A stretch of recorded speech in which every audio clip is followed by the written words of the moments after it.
All right. Good evening, everybody. I'm starting on time, or as, relatively close to on time. I suppose I gave it about, 7 or 8 minutes, but, and I just finished my water. I probably should have planned that a little bit better. But, we're at Crusader Kings 2. So I might need to explain why I'm doing this and what the plan is. Obviously, Paradox has been very good to give me a copy of Holy Fury as well as Stellaris Megacorps, and I really like Megacorps. I also really like Holy Fury, and so this creates a little bit of a dilemma if I have my dedicated Paradox Day, with two new releases so close to each other. I want to make sure that I'm doing both right, but I also want to make sure that I'm doing things that I enjoy. And then to add to that, the normal answer to me would be, it's like, well, I'll just do more than one Paradox game a day, or a week, I mean. But the challenge with that, of course, would mean that I don't do Cultist Simulator, which is another game that I want to have a dedicated day for. And then that leaves me with Friday. And of course, if I give up that Friday, then that means that I'm no closer to doing sort of the special Battlefield stream or Mass Effect or all of these other things that I know people are really looking forward to. So what I ultimately decided was, until I come up with a proper division between the two, I sort of went on the basis of what has taken a while for me to get back to. And it's obviously been a little bit since I did Holy Fury. And another thing I'll admit, I lost a little momentum on that Stellaris account, and I was really disappointed with myself for doing that, I will admit.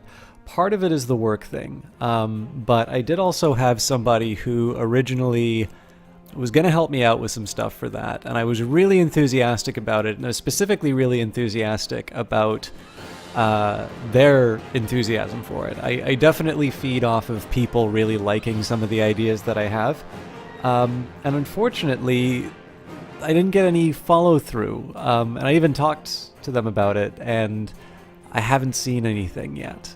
And I wish I didn't have this trait, but that's actually something that is usually enough to kind of get me, like, that can potentially be really devastating to carrying out plans.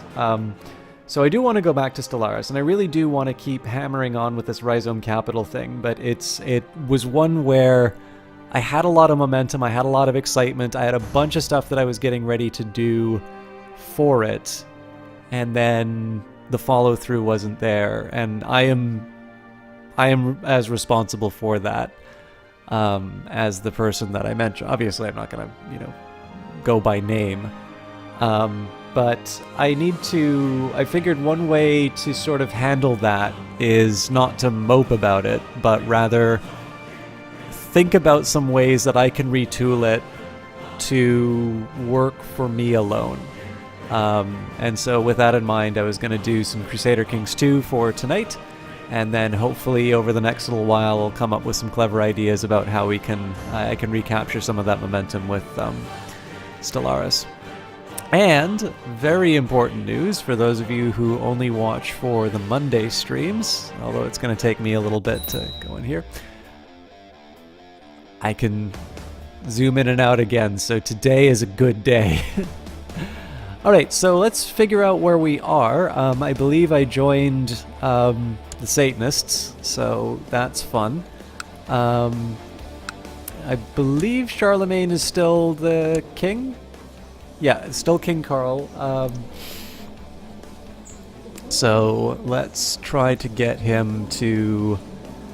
while swaying another character, you will be presented with opportunities to increase their opinion. I love this edition, by the way. So yeah, I want to get in good with the king. I am a duke, so I report directly to him. We are at war with the Saxons, Unfortunately, we're losing that war, and pretty heavily. So, hello, Eyes of Sin. How are you doing tonight?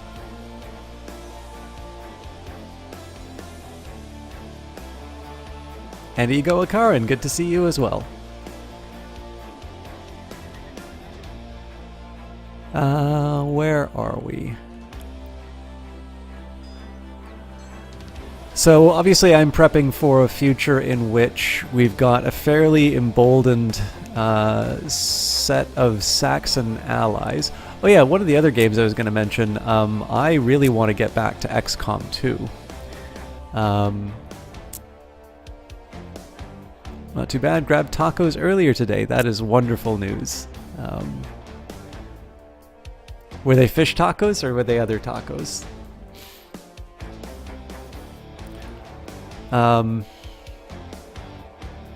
Just trying to think what's the best way to break this down.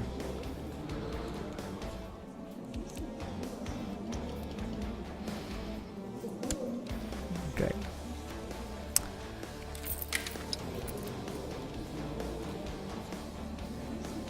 So I've got my 3 here. If I want to expand, I ideally want to get Zerbst or Lausitz. I believe they're both equally poor. Nope, Zerbst is the better call. Baja shrimp in one and the other is pork. Ooh, that sounds really tasty. How was your day, by the way? Actually, that can go for both of you. So, the original plan for this one was to see how I could sort of... so the original plan was to try and sort of be almost a Holy Roman Caesar and just, you know, feed myself on these, on sort of these barbarian lands. Turns out that the barbarians are actually very strong. So for instance, Silesia has got 2,000 soldiers ready. I've currently got 963. So I generally do not want to be picking any fights here. What might change, of course, is if I hire some mercenaries. But at the moment, I need to start thinking about how I'm going to sort of be building up my strength with my existing my existing forces, and then I can maybe consider moving out. Clearly, on my own, I'm not going to be able to take on these figures. And, you know, to give you an example, it's like, okay, well, you know, I want to take this from Chief Miloslav. Well, fine, but I still need to actually go after the High King. Oh, and this one, my chief is not... Oh yeah, so he's already at war with me, likely through this one. Oh, Jesus Christ. That's right, he had a coalition. So we're just going to sit this out for a little bit. So, as is normally the case with... as is usually the case with Crusader Kings, what I like to do is sort of begin at the top and sort of work my way down. Now, it's been a little while since I've played this, so we're actually going to be going through all of the things that are currently happening and sort of see what our immediate plans are. So, for instance, we want to kill Count Imik. Now, why might we want to do that?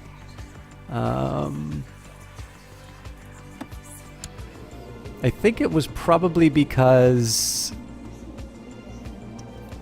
he was a rival, but I have a feeling he tried to... I think he tried to seduce my wife. And then I think I tried to sleep with his daughter. Anyway, I'm going to carry on with the try and assassinate this guy mission.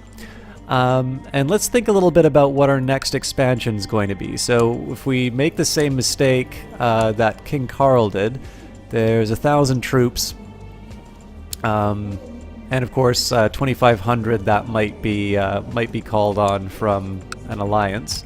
That's probably not a bad one to look at with Mr. 2K. So yeah, there's another 2,500 that they can bring along. So really, if I'm going to be doing any expansion on my own, it will likely be within my own territory. So in this case, there's Fritzlar. And actually, might be interesting to see.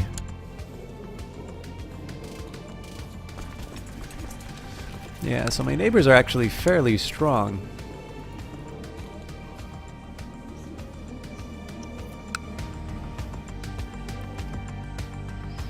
I might be in a little bit of a tricky spot. So one of my answers might be that I want to actually go to war with the... I might want to go to war with Silesia, or whoever happens to be weak at the moment. And what I'll do instead is I'll save up for some mercenaries and head towards that. So I think that's going to be my plan at the moment. So let's carry on and let's take a look at what some of my other options are here. What am I good at? What am I bad at? Well, I don't have very good learning. High intrigue, high stewardship, low diplomacy. None of those are really surprises. Don't really have any changes I can make to my laws.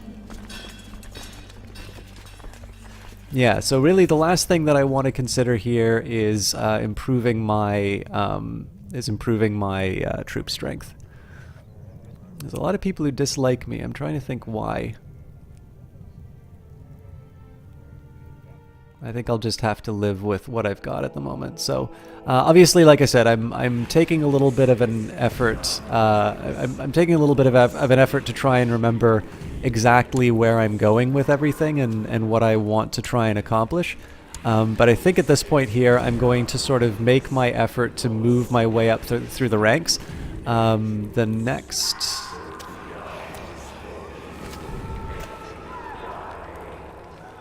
Yeah, so I'm the expected next leader of Lucifer's Own, which is great news, but I obviously don't want to kill my lover. But how old am I? 39? 10 years older than her. Yeah, so I think what we'll do here, I'm just going to unpause. We'll go at a slightly lower speed setting. And in the meantime, so I've got a seduction focus. I can't remember if I'm currently trying to seduce someone. But what I'm going to do... we'll run through this, and then I think I might actually take a business focus next. And what this will hopefully do is it will give me, with any luck, it'll give me access to... it'll hopefully give me access to some mercenaries, which I can use to take over the neighboring areas. All right, so I am trying to seduce his wife. I sent Adaludis a beautiful necklace and covered her room with wildflowers, but I've heard nothing back from her. Could have been worse. One of the other things I want to worry about here is unlanded suns. Now, sort of the plan I was originally going to do was to fill up my own domain, and then as I start conquering areas to start basically once I have another unlanded sun, to give them territory that's sort of underneath my, under my control. But that's obviously going to require more money than I currently have access to. One other thing that I might want to consider is what would my immediate expansion plans be? Well, right now I'm bordering 2 or 3 nations. So we've got one. Oh, that's interesting. Bohemia seems quite weak.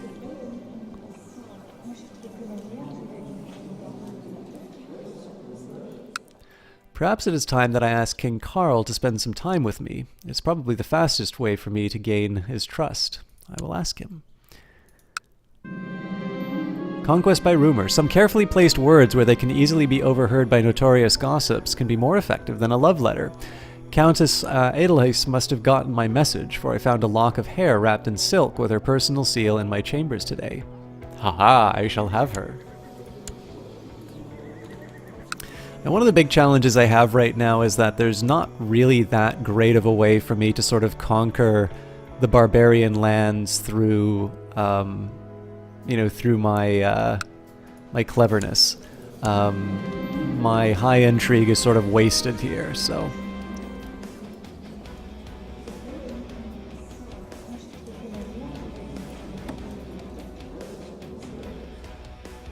So this alliance is a worry. Carl was happy to oblige me. Now that I have some time to spend with him, I am confident that I can convince him of how alike we are, and that he only stands to gain from our friendship.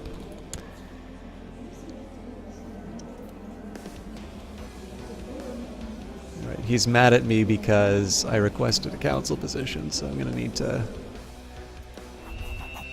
deal with that. I think these days have really helped me getting Carl to know and appreciate me better. We've passed most of our time in my palace discussing the most disparate topics. So we can say, please allow me to give you something before leaving, which I can use because I am charitable. Well, that's right, he was excommunicated. Or I wonder if he knows my true intentions. I hope you liked your time here. Let's give him something.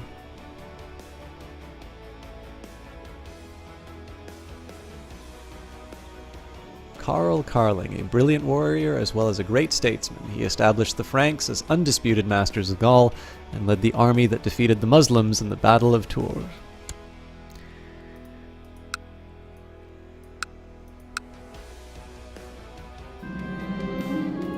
An informal event. I made sure to attend a minor event in Leiningen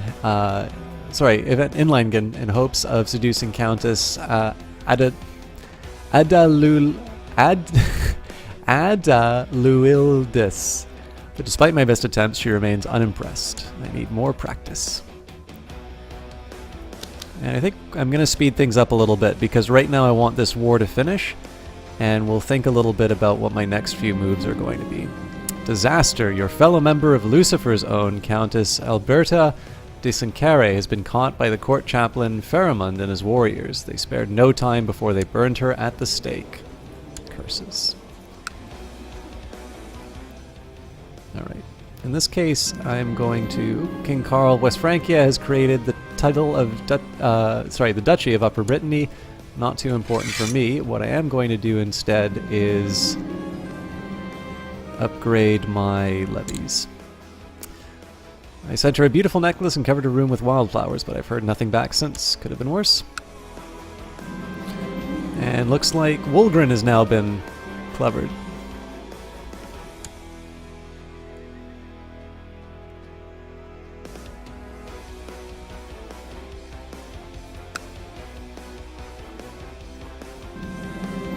I'm attending a festive outing with Adaluildis. Unfortunately, half the court is also here, and I'm having trouble getting any time alone with my amorous quarry. So, seek an ally among her friends. I find Alpide Jerome Carling sympathetic to my romantic cause. 35? Member of the Carling family?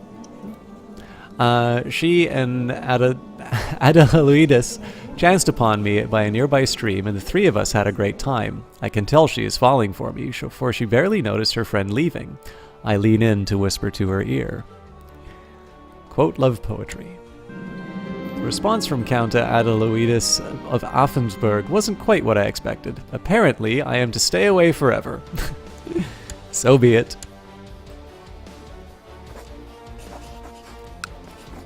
Maybe we could seduce her?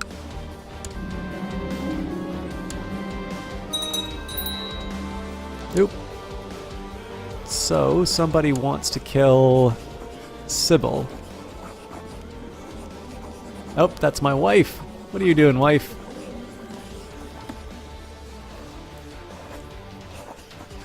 Well, I could dark divorce her, but let's try recruiting her. Also, I think I either need to slow down or change around, so... Meeting with Duchess Heidelberg, I made sure to only cautiously question the absolute power of her almighty god. Thankfully, it seems that my carefully chosen words had the desired effect on her. From her glittering eyes, I got the distinct impression that she enjoyed the philosophical aspect of our conversation. Sensible woman. I've arranged a run-in with her on the palisades of the castle today. Her face lights up on seeing me, and we stay talking for hours.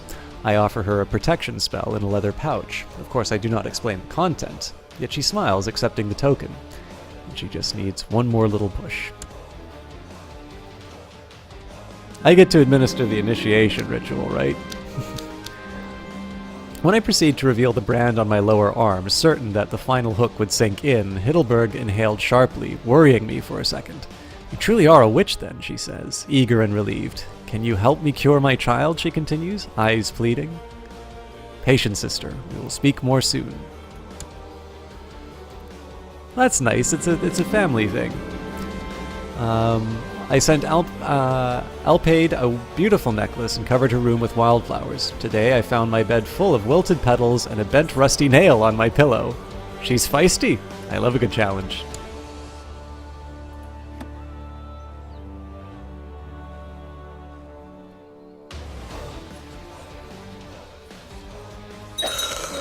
At age 4, my acquaintance has died from a bad case of the flu.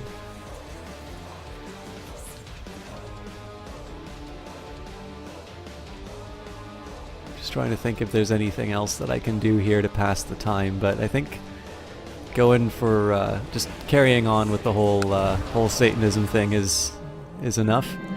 Some carefully placed words where they can be easily overheard by notorious gossips can be more effective than a love letter, or so I thought, but my quarry has not responded in any way. I need another tactic.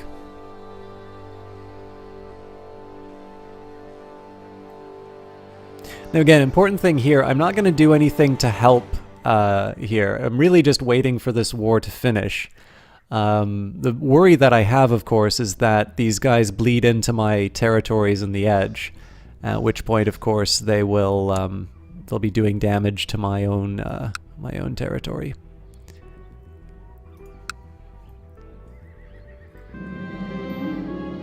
I arranged a scented love letter to be left on Alpede's pillow in an attempt to woo her, and it seems to have struck true, for she has left one on mine, confessing her attraction to me. Oh ho! Time to up the ante.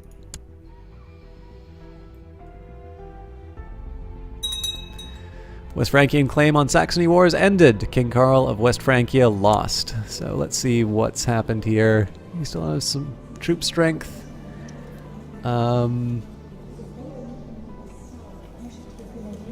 Totally broke. And I'm happy that he's not trying to revoke my county, so. Alright.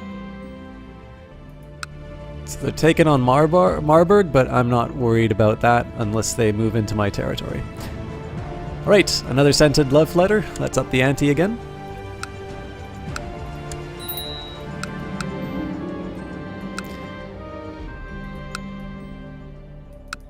Okay, so free investiture is good news. What that means here is that I can now appoint, I can basically appoint people who are favorable to me. So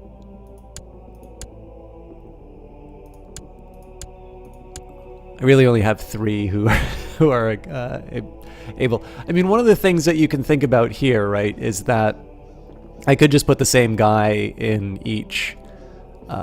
Sort of in each role, but that doesn't make a ton of sense to me at the moment, to be completely honest. So in this case here, I just sort of I put what was available.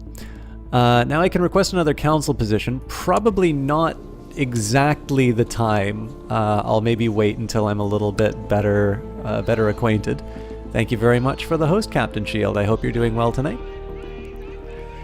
Let's just unpause and move on. I think really what this is mostly going to be for the next little while is trying to build up my war chest.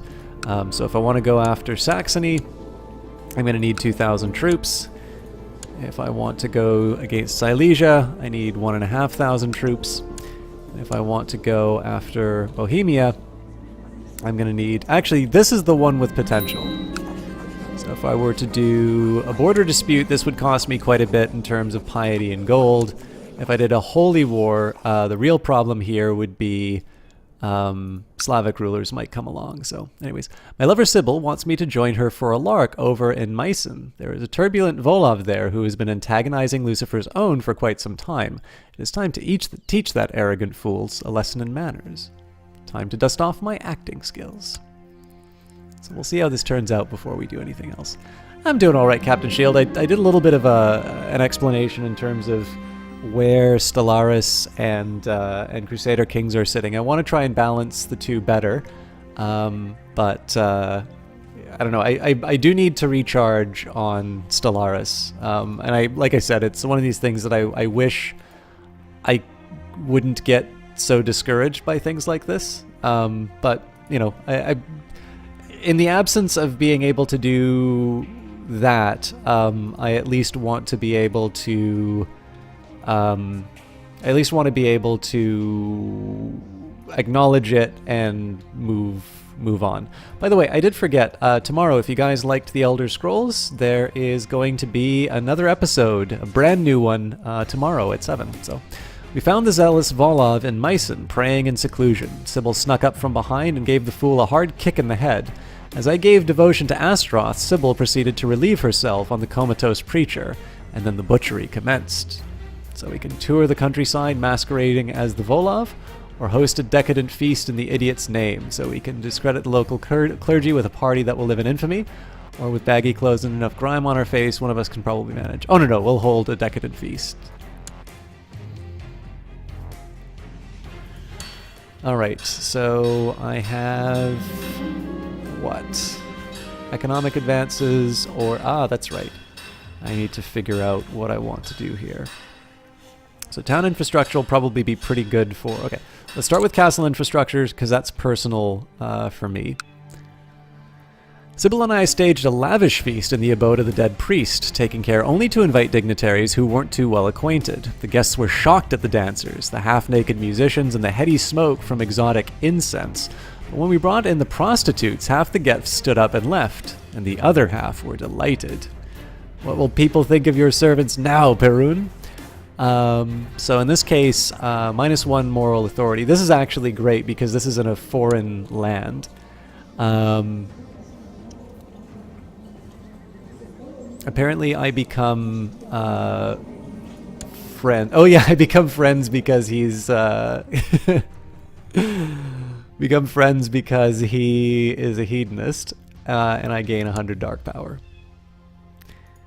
Which will make it all the more tragic if I declare war on him.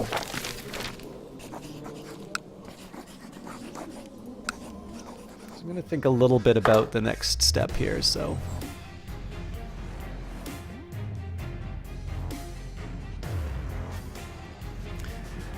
the Satan has seen your good work, Priest Hardred. The recruit you sent us, Duchess Heidelberg, has now completed her induction into the Coven. I thank you for this contribution. It will not be forgotten. So 200 dark power for recruiting my wife. Greetings, Duke Hardred. Satan has demanded another soul to aid us in our glorious mission. Bewitch Priestess Delfreda and make her a loyal servant, willing or not. Please see to this matter at once. Alright, so first thing we'll do...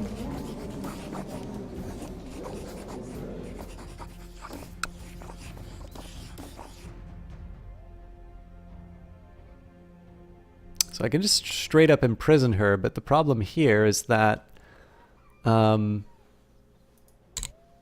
don't want to do it that way. Ah, I see. She doesn't have any negative features, so...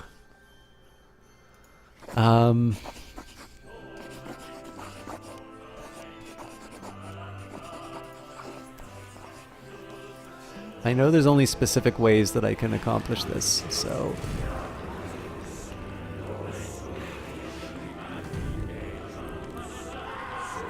Just afraid are under your control and have them carry out Satan's wishes. So in theory, I could do... yeah, you know what? Let's go for the possession, so...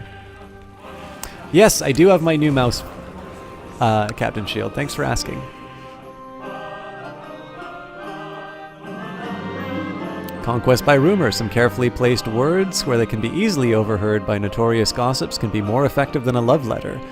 Alpaide must have gotten my message, for I found a lock of her hair wrapped in silk with her personal seal in my chambers today. Ha! I shall have her.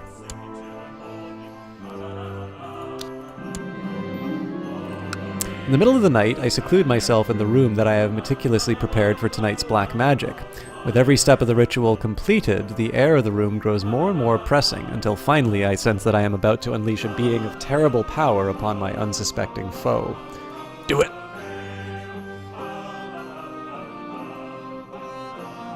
See? New mouse.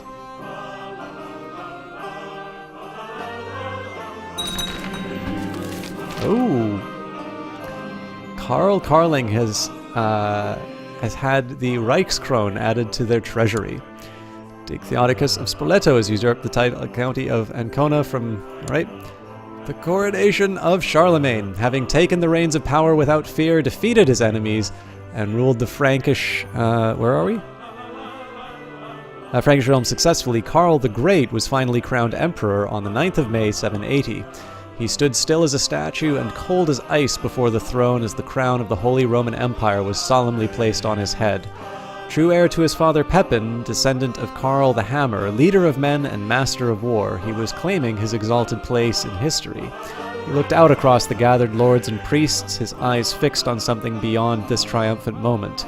Something great, a new ambition, glory or a powerful empire indeed.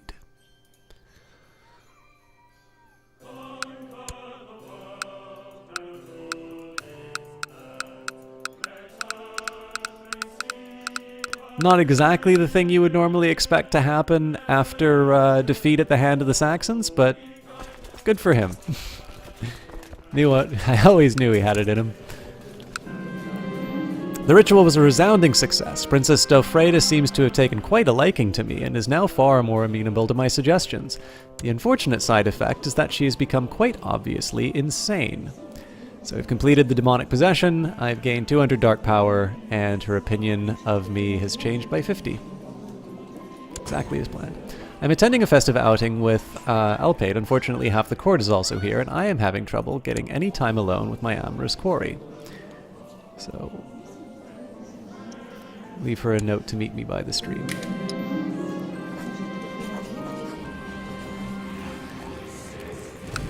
I didn't have to wait long for her to show up at the nearby stream. We've spent hours chatting and laughing, and I do believe she's falling for me. I lean in to whisper in her ear and quote love poetry. She backed away from me, blushing and stammering, something about being sorry before rushing off. The virtue was strong with this one. The lords of the Holy Roman Empire have approved the institution of the slightly levy-focused noble obligations law. Alright, so he's actually doing a good job of repairing his, army.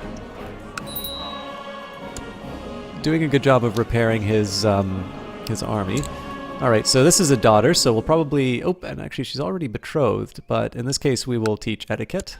Again, kind of for diplomatic purposes. Also, while I'm at it, do I have any other kids to marry off? Well, I've got a couple of sons. Oh yes, I need to figure out what I'm doing with this one.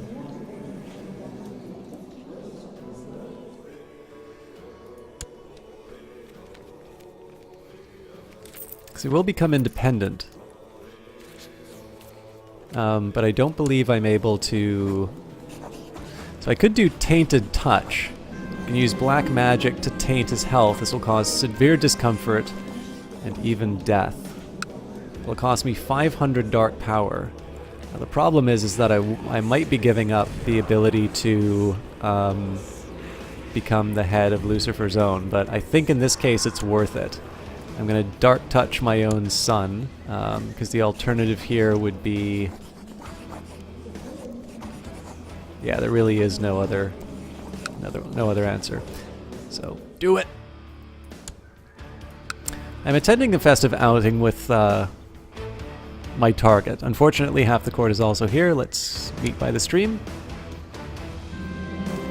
Last, the message in which I left in her tent was found by her husband. He was not amused. I'm lucky that I'm not thrown in irons, but I certainly have made an enemy. I like high-stakes games.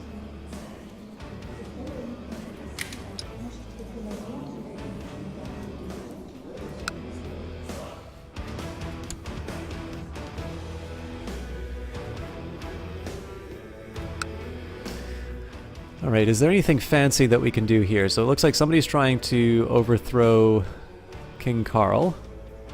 Emperor Carl. Hello, Domi, how are you doing? I'm shocked that nobody wants to see this guy kick the bucket.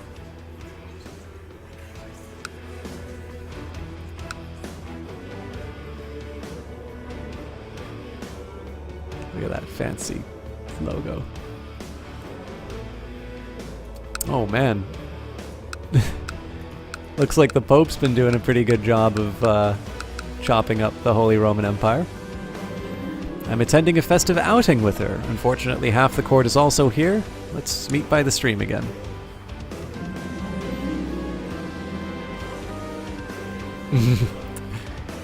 I might be. I might have also used my demonic powers to try and corrupt my son, so...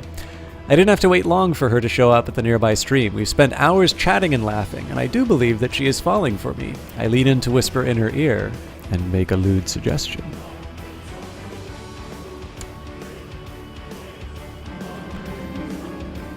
Alpide and I spent a long time making love in the water and on the warm cliffs above. When we returned to the main party in the evening, grinning and squeaky clean, we found that they'd been looking for us.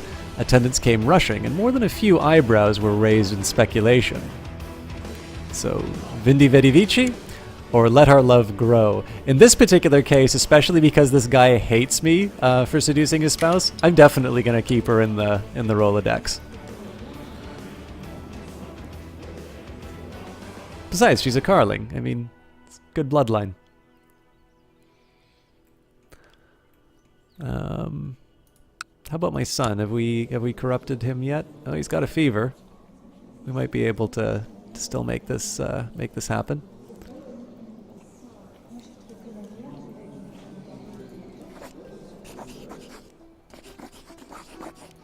I mean, the alternative here, oh,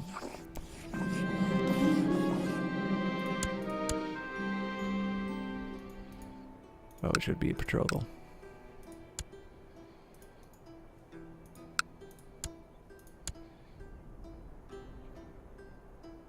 Fair enough. This all's good news, actually. So apparently, wait, 31 is past childbearing age? That doesn't make sense at all. Oh, but you know what? Probably after, by the time that he...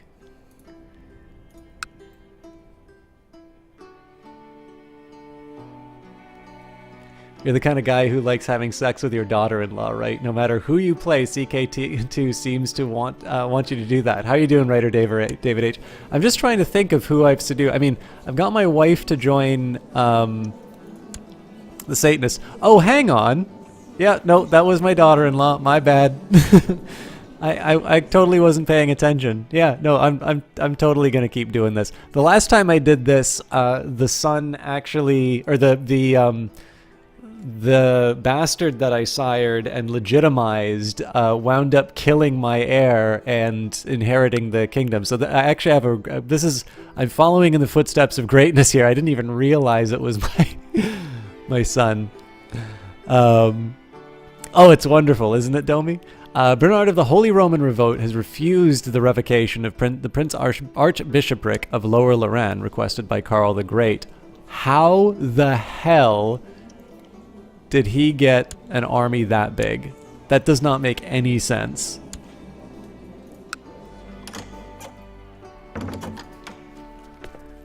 To the Rye Scholar Hardred, peace be with you. I would like to offer you a seat on my council and therefore offer you the title of Marshal. I mean, okay, but how are you going to deal with this, Carl? So he's got 2,000. How the hell did this guy pull this off?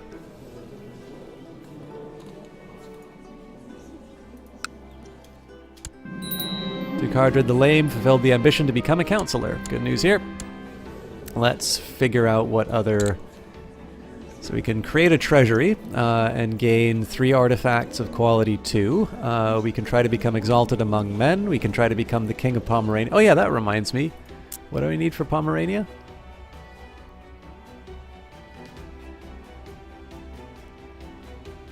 It's going to be a tricky one. Although I think it gives me a bunch of claims. Acquire a title, build a war chest. Building a war chest makes the most sense for me right now, but... You get more confused by this game the more you play it. It's one of the best features in my opinion. Okay, so he's getting progressively weaker. The other thing that I forgot to do...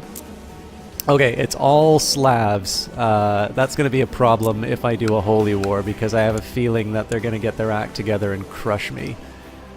Okay, so what are we looking at here? So there's tribal vassals, a bunch of non-aggression pacts. Yeah, I need to come loaded for bear if I'm going to tangle with these guys. So in this case, let's build a war chest. And I'm going to do the best that I can. So I can extort the subjects, but that doesn't make a lot of sense. So we're going to hang on to that.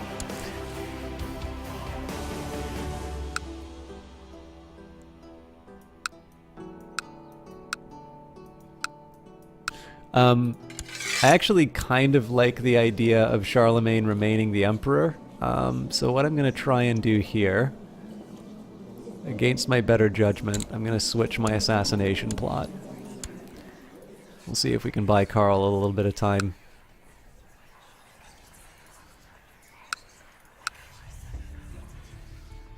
I have a feeling that all my holdings are going to get sieged down, but... CK2 Conundrum of the Day. Your ruler marries a female heir to the Duchy of Alsace. She inherits our son. Her heir begs for a county of his own to rule. You give him an Annaba in Africa. She dies. Suddenly my African province is taken from you and put into the HRE, where your son inherits Alsace. You're hoping that when your ruler dies, it'll go back to your control, but you're told it will be inducted into the HRE instead. Huh. Yeah, that doesn't quite make sense to me, to be honest. So I have a similar problem. Like right now, I've got this son. Now what I'm doing with this is I used sort of my dark powers to try and make him sick. If that doesn't work, I'll probably just do a straight up assassination or something like that. But for now, you know, because he is equal to me in rank,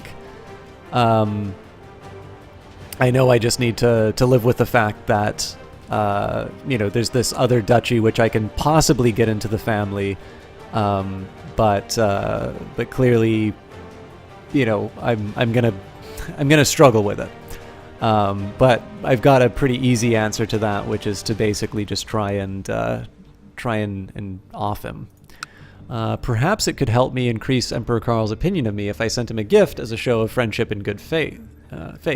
So I can spend half of my treasury to give him priceless work of art, fancy gift, no need to spend too much on it, and not a good idea.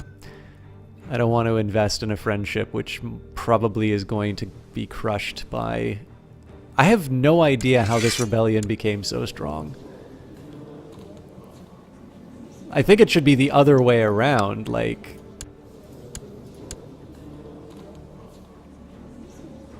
The Holy Roman Empire should have everything, so...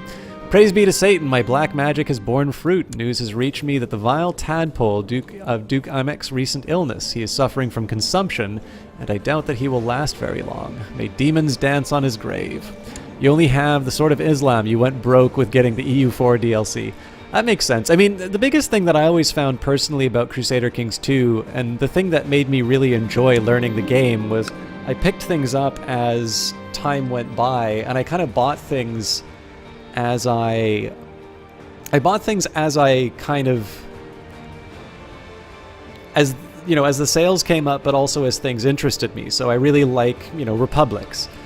So that was obviously a first one to get. I got Charlemagne as early as I could because I find him just such an interesting historical figure. There's sort of lots of different, there's lots of different things that can sort of motivate someone to,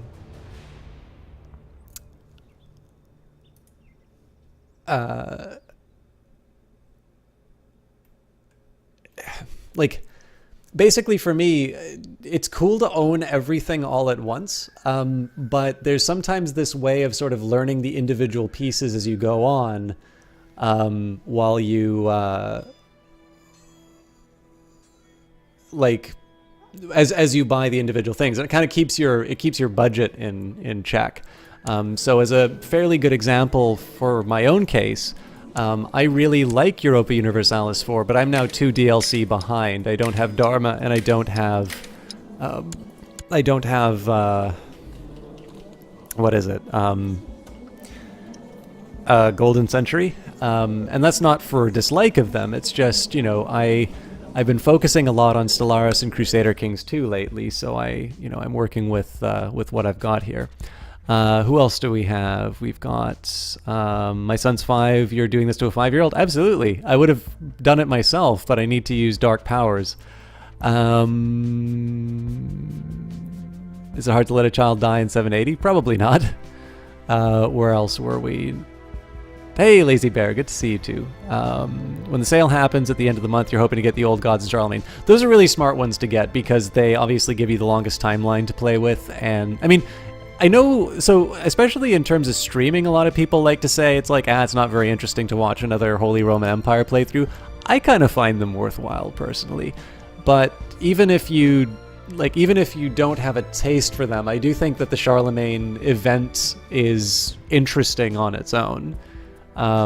So, you know, I don't find it too burdensome personally.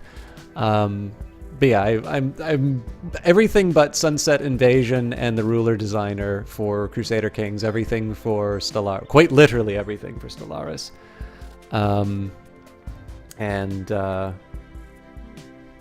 Yeah. But I think the other thing too, like there's, especially with new product lines coming in, I will unpause the game in a quick second. I just want to make sure everything's okay.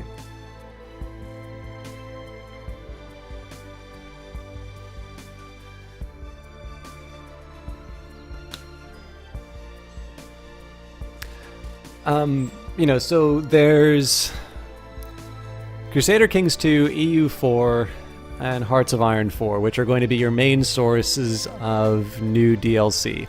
I don't include Victoria 2 because there's basically 2 DLC for it. It would be very unlikely that you see additional DLC for Victoria 2.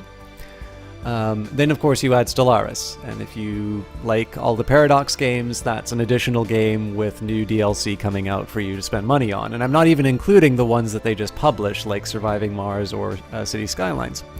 And then, of course, you've got Imperator coming out, and so that's going to have its own DLC.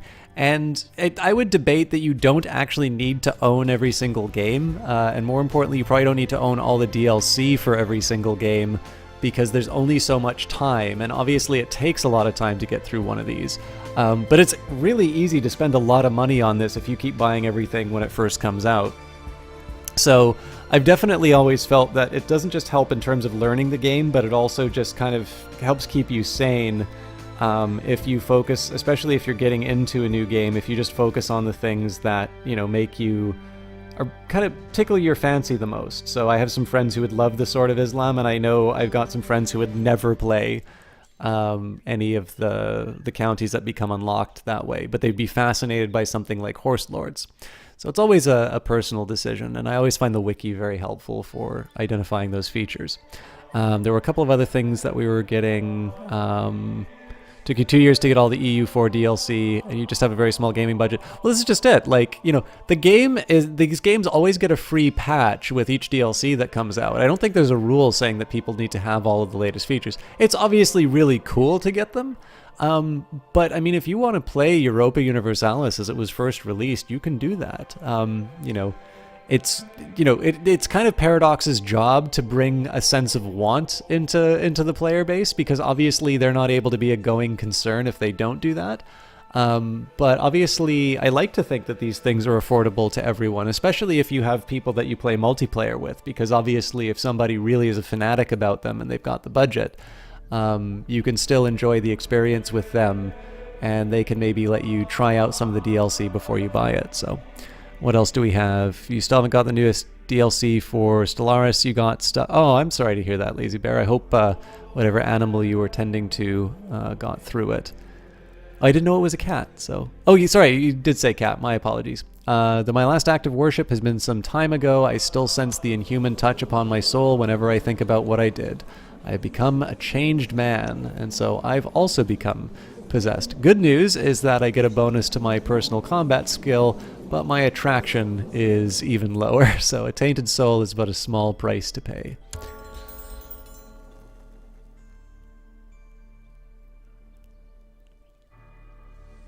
I wonder if it tells you what your sex appeal is anywhere.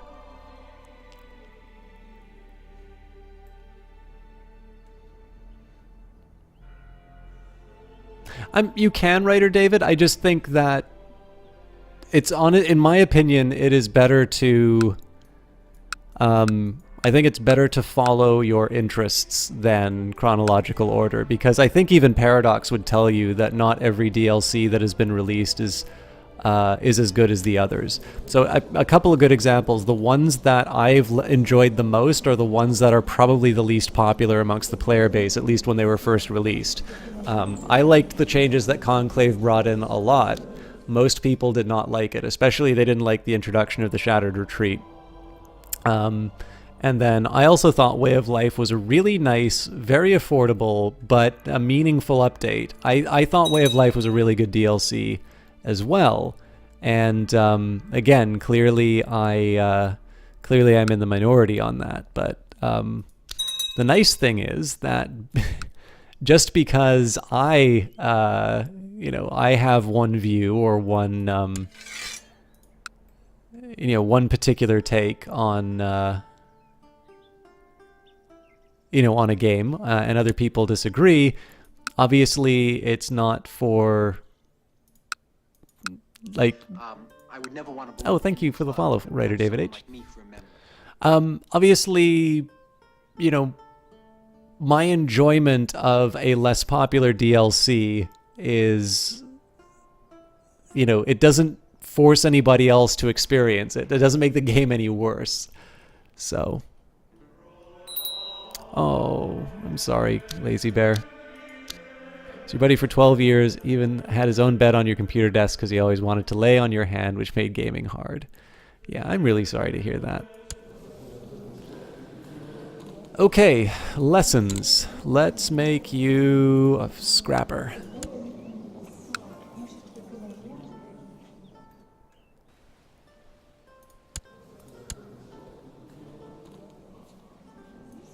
And why don't you die of consumption already?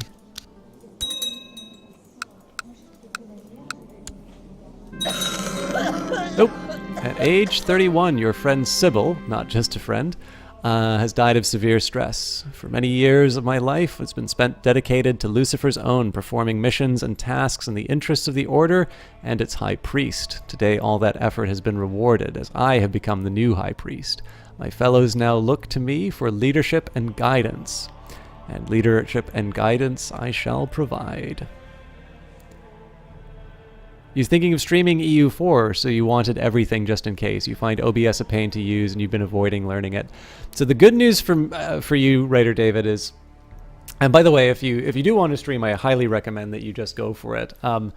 I find it a rewarding hobby. I don't know if you've tried it before, but the one thing I think people who've been watching have known, I've been getting a little stressed with sort of the jumping up and down in terms of the followers. Like I think net we've lost 10 in the past week, but we've made up with some of that, including your own follow. So thank you for that. If you can, the less you focus on the numbers, the more fun you're going to have. And honestly, one of the things that keeps me doing it is just sharing the game. So the nice thing about OBS is if you set it up and get it working once, you don't necessarily need to do it again. Like I'm still using the original version of OBS, which does cause some problems. So for instance, when I want to do Battlefield 5, I can't do it on DirectX 12 settings because the original OBS doesn't support those. But at some point I will eventually do the transition to Studio, but much like you, I don't really want to spend all the time recreating everything. And so I'm working with the old setup, and the nice thing is that it's generally pretty tolerant of being lazy. So all right, so let's see what happens now that I am the High Priest. So I can absorb life force, enables right-clicking of portraits of your children in an attempt to steal their life force in exchange for dark power. And unholy impregnation enables right-clicking the portrait of a female follower of Satan in order to summon a demon who can father an unholy child. This can be used on yourself or on others if they are a mission target. Oh my god, this is amazing. Okay, well, number one. Wait, why can't I? I was really hoping I could do absorb life force on him, but apparently I can't, so. That would have solved my problem almost immediately.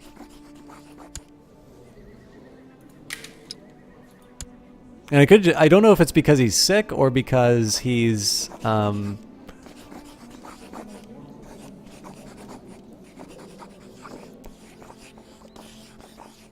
because he's out of my reach. But apparently he survived. So it can't be because he's sick. It must be because he's not in my court.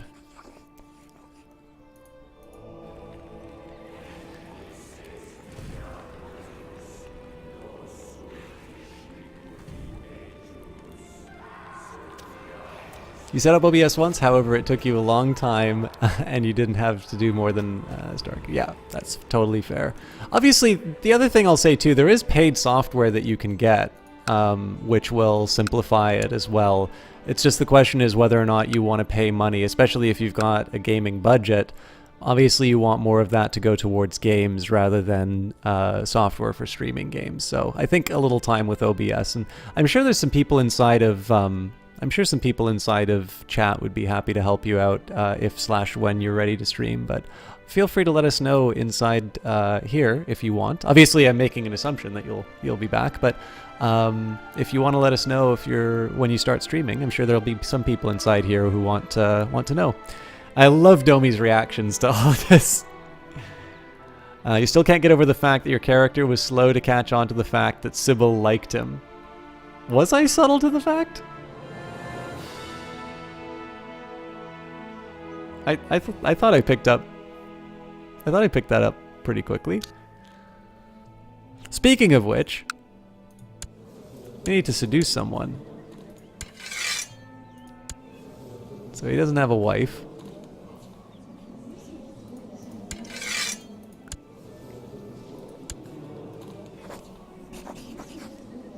Can I recruit her for Satan?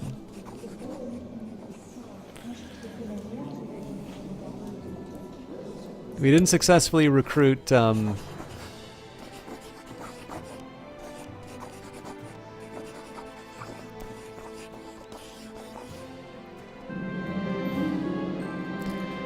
Meeting with Empress Ostrich-Child, I made sure to only cautiously question the absolute power of our almighty god. Regretfully, it seems that my words only irritated my acquaintance. From the steely look that she gave me, I should probably steer clear of her for now. Disappointing. Maybe I can seduce her. The only games that you have any real experience with is Civilization V and Europa Universalis 4, The Darkest Dungeon, and Subnautica thrown in. Civ 5 seems to be a dead game. No one seems to stream it anymore unless Quill18 throws a bone that way. Well, see, I've always found... Now, this is, I think, one of the tricks behind this. It really depends why you're streaming. Because you can look at that two ways. You can say, okay, I want to become the biggest streamer, and that means that I'm going to try and get people to play... Ooh, hang on. She's got the lover's pox. Maybe I want to simmer down on that. Shall I bring my seduction skills to bear on the Empress until I have her wrapped around my finger? You know what? Let's just... No. This guy doesn't have, like, any kids or anything like that. Carl! Any eligible young ladies?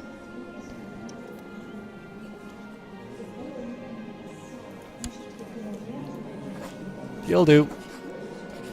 Oh, apparently not.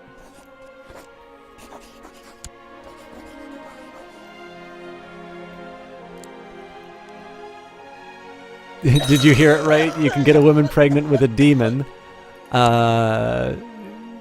Like a reverse Mother Mary. Yeah, it's basically the Rosemary's Baby option. At age 61, your acquaintance Bertra Chirpide died of cancer. All right.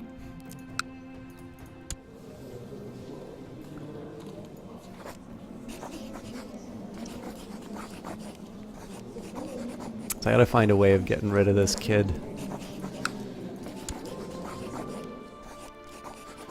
Well, you know what? Let's...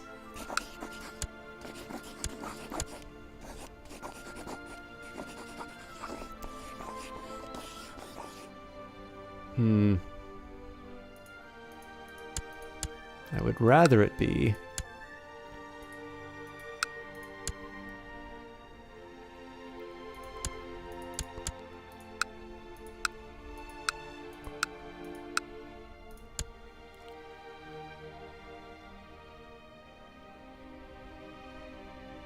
Yeah, there really aren't that many options. Okay, well, we'll wait for this.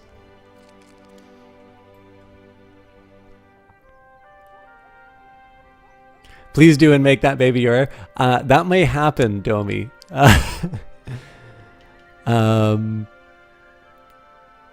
Make sure to suck all the life out of your other legitimate children so they don't have any competition. You're not looking to be Flurry, Worry, or Rumba. However, the dream to be his name player and get invited out to fun stuff. Yeah, I mean, the only person I know who gets invited out is Alex the Rambler. But yeah, so one of the things I was going to say, like,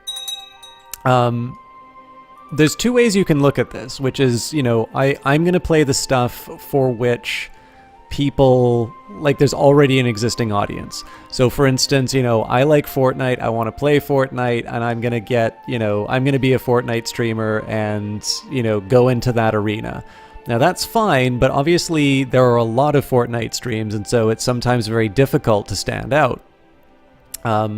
On the flip side, you can say something like, you know, there aren't a lot of streams for, well, you know, actually, I'll be honest with you. When I started doing this, and I think this is still true, Crusader Kings 2, I tend to notice a lot of people who are good at streaming it tend to maybe not get bored very quickly, but they do tend to sort of drop it after a while in favor of something like Europa or something like that. And I did notice that I had a bit of growth in the channel because I was spending so much time playing Crusader Kings 2. So that's an example where you have a market that's underserved and you'll be able to build a following on the basis of these things here. So for instance, if you feel that Civilization is dead, that might be a result of, you know, not enough people playing 5 in favor of, you know, playing 6 or something like that.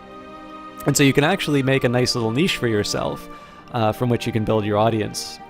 So I don't have a strong opinion one way or the other on it. I mean, if I wanted to get bigger, I'd probably have dedicated myself to Cultist Simulator when I really had sort of the edge on that. But again, if you do want to be invited out to stuff, obviously you need to have the follower numbers to count. And so in that case, you do sort of need to worry about that trade-off in terms of, you know, how do you make sure that you grow, but you're not directly competing with some well-established groups or something like that. And it's hard. And I mean, it's a lot of this just comes down to luck as well. But I would also say consistency helps. Consistency counts for quite a bit, I think. All right, how else do we have here? Lemony is very concerned for this child. Who else do we have here? Having standards and ethics is getting too boring. I mean, this character didn't have any standards and ethics, for sure. Oh, I don't personally like Fortnite. I'm just giving the example here, Melemony. Although, I mean, people can like Fortnite if they want. It's just not my thing.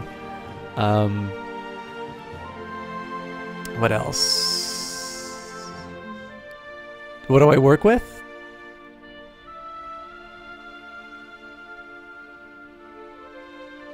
Oh, is that for Melemony, Domi? Sorry, if that was for me, Domi, I might have missed out.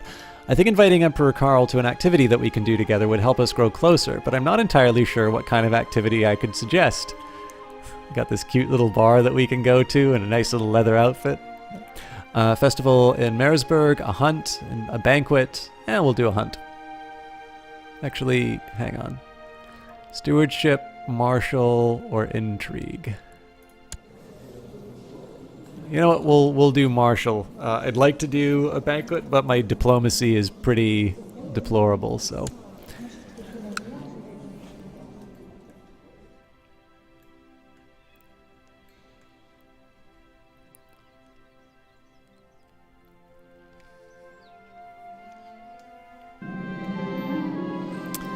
Yeah, I mean, this is one of the benefits of moving across the country is I don't know anybody in this city. So Christmas is just another day for me, really. That definitely takes the stress off. Emperor Carl thanked me for the invitation to join the hunt, but he does not have the time to join at the moment. Maybe next time. There won't be a next time.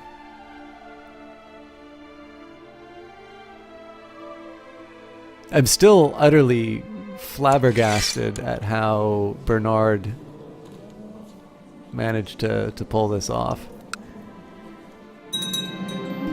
Defensive pact opposing Carl Carling has been disbanded. Okay, so I need to cancel this plot right now.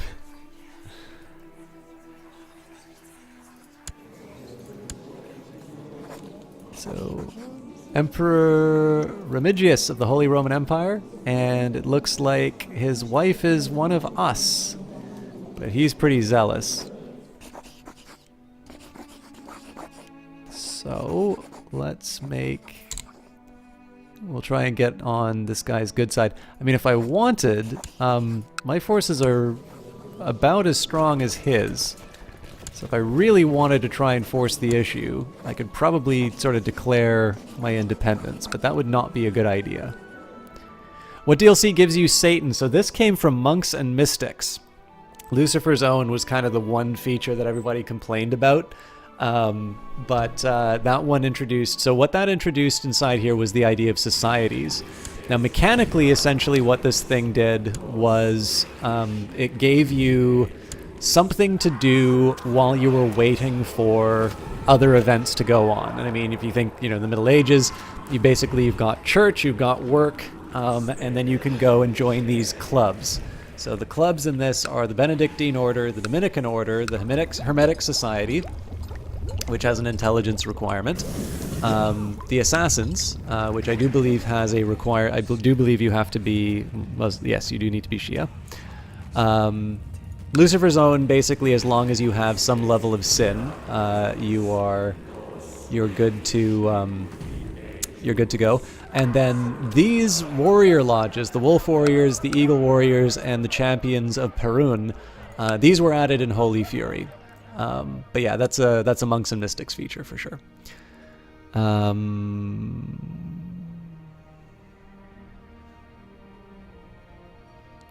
Oh, since I mentioned it, how is work? Work is slightly improving. I didn't get as much done today as I wanted, but it wasn't as relentlessly terrible.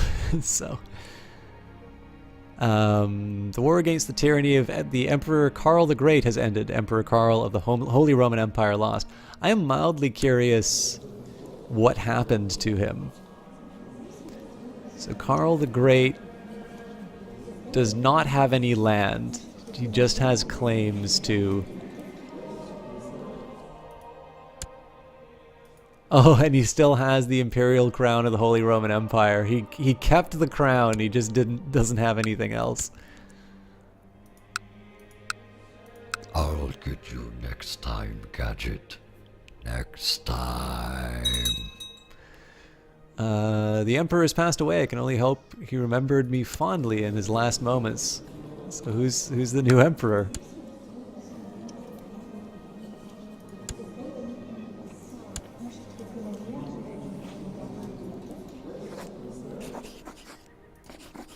So let's make him like me.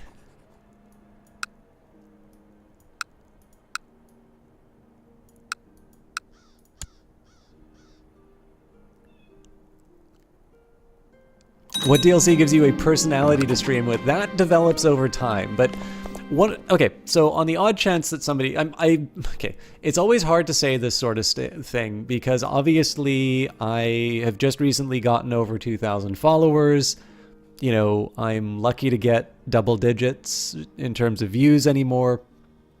I'm not the sort of person who should be just throwing their weight around in terms of streaming advice. And at least, but I will also say in the past, people have asked the question, how do you do X? So, it's a matter of perspective. The one thing that I will definitely say that should be encouraging for streamers If you want to make a living doing it, it is very difficult. It is basically like trying to become a movie star.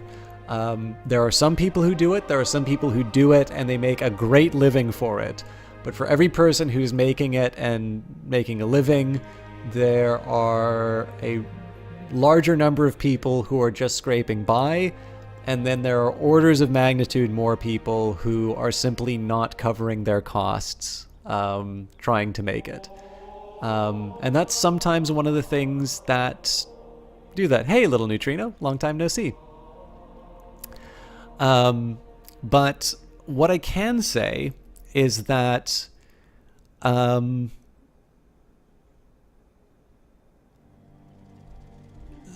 nicest thing is when you're finding your feet on Twitch. Because if you, like, it's easy to get discouraged about not having a lot of people, it's easy to get discouraged about not having, like, a lot of people watching or something like that. But there is also a benefit to that, which is that if you are missing out, like, if you're still trying to find your feet, if you're still trying to find your style or your personality, or maybe you're not quite sure what games work for you or something like that, it's one of the most low pressure environments that you can work in. And the biggest thing is that, like, some people don't react to a chat. Now, I have the opposite problem, right? Which is the game plays a little bit on hold while I say this. But, you know, you can have these problems of, like, you know, oh, I don't really know what to say until there's somebody to interact with in chat. Now, the thing is that when you watch, like, your favorite streamers, these are usually people that you've already encountered in one way, or, like, they're popular enough for you to have found out about them. You don't always see streamers, like, when they're first starting. But the big thing is that I have no doubt in my mind that bigger streamers would not have a problem with an empty chat and still being able to, like, entertain.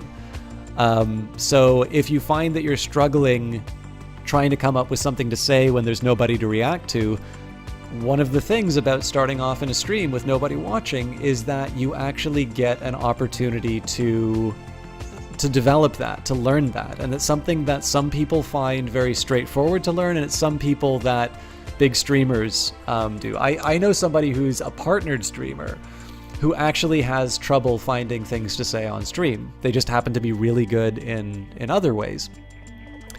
So the biggest thing is that if you feel like, you know, I really like presenting. I actually feel a lot more comfortable when I'm presenting to, you know, large rooms, like, you know, or I have a stream of like a couple hundred people or something like that. It happens rarely, but it has happened. I am much more in my element when that happens. Some people prefer smaller and more intimate environments. All of these things are fine, but again, the most important thing is if you go and you do it, even if it's bad, like if it's the worst possible stream, if objectively you have had the worst stream ever, no other stream has been that bad, nobody's there to see it. And that's, you know, that's the cool part about it. That's the part that should be encouraging, is like you can make, like, would you rather learn all of the mistakes firsthand while people are watching? Probably not. So that's one of the reasons why I encourage people to do it. I also encourage people, don't take it too seriously, because you can get really discouraged, you know, when the follower numbers go down or when people stop showing up or something like that. There are reasons that these things happen. Some of them, you know, I know there are people who don't like me. I know there are people who used to be really dedicated fans who don't like me anymore. And, you know, it's hard to be indifferent to something like that. But that's life, you know. You don't always get to pick how these things turn out. So, you know, keeping a level head about this stuff will usually see you through. Okay, so we've got a few other things. What is Tainted Touch? So Tainted Touch allows me to put a curse on someone. In this case, if you ever want to know what something does, you can put your mouse over it. So Duke Hadred can use black magic to taint Duke Amek's health. This will cause severe discomfort and possibly even death. Now, unfortunately, he survived. So now I'm going to need to figure out another way of offing him. But that's what Tainted Touch does. You basically spend some of your dark power, which you get in Lucifer's Own. I've got 822. And when you use that power, you make someone sick and potentially kill them. Who else do we have here? Practice, you don't know if this helps, but most people you follow for some time were very bland a few years ago. I don't know if I was ever bland, but I also, like, I've been doing some form of public speaking since like elementary school, so I feel more comfortable presenting. And again, I know my stuff isn't for everyone, but I definitely don't have a shortage of things to say. But this is the thing, like, I know that I have a niche stream, and then there are people who are going to be better at doing bigger and more mainstream things. And this is the big thing, like games like Crusader Kings and Europa Universalis benefit from having a big, robust community and people who can communicate why they're passionate about it in ways that appeal to larger audiences, because I want to see these games grow, and I want to see more people who I might be able to play games with in the future. So there's usually a place for everyone. It's just sometimes it's a matter of finding your feet. So the Lords of the Holy Roman Empire have allowed the institution of the title revocation allowed law. All right, so it looks like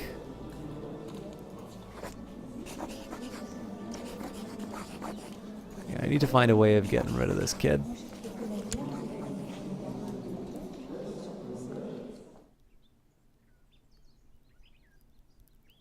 Yeah, actually, this is the trick. I don't actually have any charisma whatsoever. I just happen to be very lucky with the music. Oh, I'm sorry, Domi. You also asked a question. Can you get the plague in this game? You can.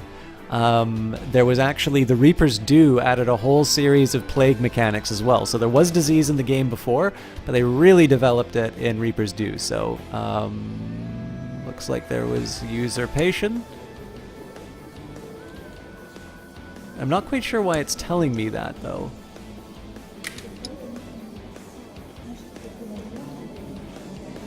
The County of Landeck. Is it something that I have?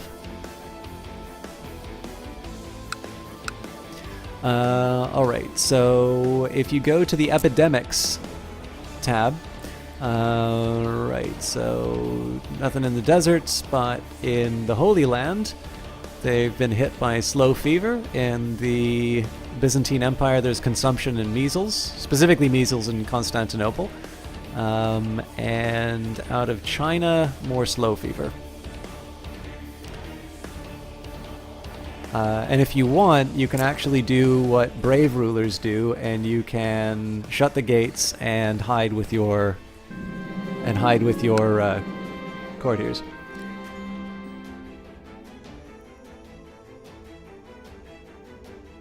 It's time to kill the kid. Your kid kind of looks like Macaulay Culkin, which seems appropriate. Yeah, so I'm gonna send 2 assassins to take him out, and he's just basically gonna set a series of booby traps. Writer says, you've been thinking about playing Civ 5 anyway because there's no console commanding in the game. You tend to switch console commands after losing a couple of times for CK2. Cheating, you know, but it's either that or swearing. Yeah, I mean, honestly, Writer David, like, there's gonna be an audience for just about everything. And I mean, if you're finding that your audience is not growing as fast as you want, and you are getting frustrated by that, sometimes you do say, okay, you know what, I'm gonna try a different game now. This is clearly not working for me. That's totally fine. What really matters on these things is less, there's no formula for success. It's like, I used to work in motion pictures. Everyone I talked to had a different story for how they got started. So, in my own case, I wound up hanging out at craft services as a production assistant, and I made sure that I was really friendly with people, and I let them know I was interested in camera. And by the end of the day, the person who did craft services had basically had talked to the camera department on my behalf. And that was partly by design, but I couldn't have known that would have worked. So that was also partly by luck. I know some people who just happened to be available in that particular class in school, and that, they just wound up getting that experience, and it turned into their first paying gig. There's a ton of different paths to do everything, and more importantly, especially for creative things like streaming, you really don't know what the next big thing is going to be. Like, I think somebody like Lyric, who used to be used to be the biggest streamer on Twitch, like he got started and his whole thing, one, was existing partners supported him, but I also believe he came in at a time when DayZ was really popular, or becoming really popular, and he happened to be somebody who had built up some capacity in terms of that. So, somebody, if Crusader Kings 2, like, obviously it's probably the one that I think people have a harder time being consistent with, but imagine what would happen if you were the, like, objectively best and most consistent Crusader Kings 2 player, and this thing exploded. You would be in a really good position to capitalize on that. That's something that happened with me with Cultist Simulator. I streamed it early, I streamed it consistently, it wound up being a lot more successful than I think anybody was expecting, and as a result, a lot of people followed the stream off of that. Now, obviously, because I do a variety of things, and again, I tend to like pause a game and talk a little bit more than what people are used to, I didn't explode and become like Ninja or something like that. But that's a really good example where I don't think anybody could have sat down and said, here's the formula for success. And yet, obviously, there is an alternative universe in which maybe I would have considered going down that path. And I became a Cultist Simulator primary streamer, and I wound up having more followers or viewers or something like that. So because nobody really knows what the next big thing is, the best that you can do is focus on what you think will give you satisfaction, what you think you do well, and do what you can to make sure that you're getting your name out there. I think that's really the best that somebody can hope for, because nobody's ever owed an audience or anything like that. So I'm going to follow up with chat in a quick second here, but I do want to get the event done. So Disaster, your fellow member of Lucifer's Own, Count Farold of Pimobino, has been caught by the court chaplain Addo and his men at arms. They spared no time before they burnt him at the stake. Want to join? What else do we have? So playing Stell at the moment. Took Life Seeded, found... Oh my god. That sounds great, Lazy Bear. Little Neutrino says, a good friend of you won't advertise here. You can go ahead, Little Neutrino. I know it's... I can't... I feel bad we haven't been able to chat as much as often, but... don't feel you need to hold yourself back. My commitment to you will be that I will, if I feel you're going over a line, I will gently correct. But yeah, if you wanna shout out your friend, that's totally fine. Plays card games, Magic the Gathering, Hearthstone, Slay the Spire, etc. Gets decent numbers whenever he tries anything else. He gets horrible numbers. Some people just are better at a certain genre. Well, it's that, and the other thing too is that obviously if you have an audience that is used to thinking about a particular kind of game, or they're coming expecting something, so people still get surprised when I play something like Wolfenstein. Now, people who've been watching for a long time know that I do play first-person shooters and that I really enjoy them, and so there's less of a surprise than what it normally would have been. But obviously, you don't want to pull a bait and switch on people, and it's like, okay, I built my audience on Crusader Kings 2, but what I really wanted to become was, a PlayerUnknown Battleground streamer. And so now that I've hit 2,000 followers, I'm going to announce from this day forward, it's just PUBG. So... Partners, you hate raiding, you go because you like the original streamer, but you don't stay very often. It's almost never the same game you were watching. You're told to raid someone, you want it to be the same game if possible, just not their gaming part. Yeah, well, this is just it too, writer David A. Like, I'm really bad for this because I really like Johnny Big Time, and he and I have very different types of games that we stream. I always appreciate it when people come along with the raid because I like the idea of keeping an open mind and seeing what's going on. Obviously, I host based on personality or people who I personally enjoy watching. But people can't be made to watch or enjoy something. Like, I totally get it. Like, I even watch it when people raid on mine. Like, even when somebody gives me a big, like, 300-person host, I know that number is going to be back to the double or possibly even single digits within the hour. And, that's fine. Like, I don't want anybody who doesn't enjoy my stuff to watch my stuff. That'll just make everyone miserable. But on the other hand, like, I do think that there's something to be said for passing it on. Like, obviously I benefited a lot from people giving me attention when I certainly wasn't deserving of it. So I try to pass it on as much as I can. Meeting with Addo, I made sure to only cautiously question the absolute power of his almighty god. Regretfully, it seems like my words only irritated my acquaintance. From the steely look that he finally gave me, I should probably steer clear of him for now. That's right, Domi did find me because of Cultist Simulator. By the way, some exciting news on that coming up next month. I think some of you who've been watching for a while might already know it's coming up, but I will keep that under my hat for now, or my crown. Don't usually watch streams, but you're pretty addicted to YouTube. Yeah, I'm the opposite. I tend to watch a lot of streams, but I don't watch so much in terms of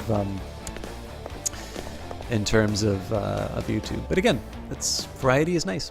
To the proud scholar Hadred, blessings upon you and your house. We propose that Emperor Gilliam the Just become guardian and mentor of little Elmric Hardling, so that he can be raised as a proper Frankish Catholic. Screw that.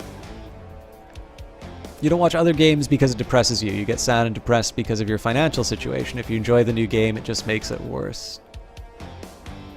Is it the video? No, it's not the video that I was talking about, Captain Shield.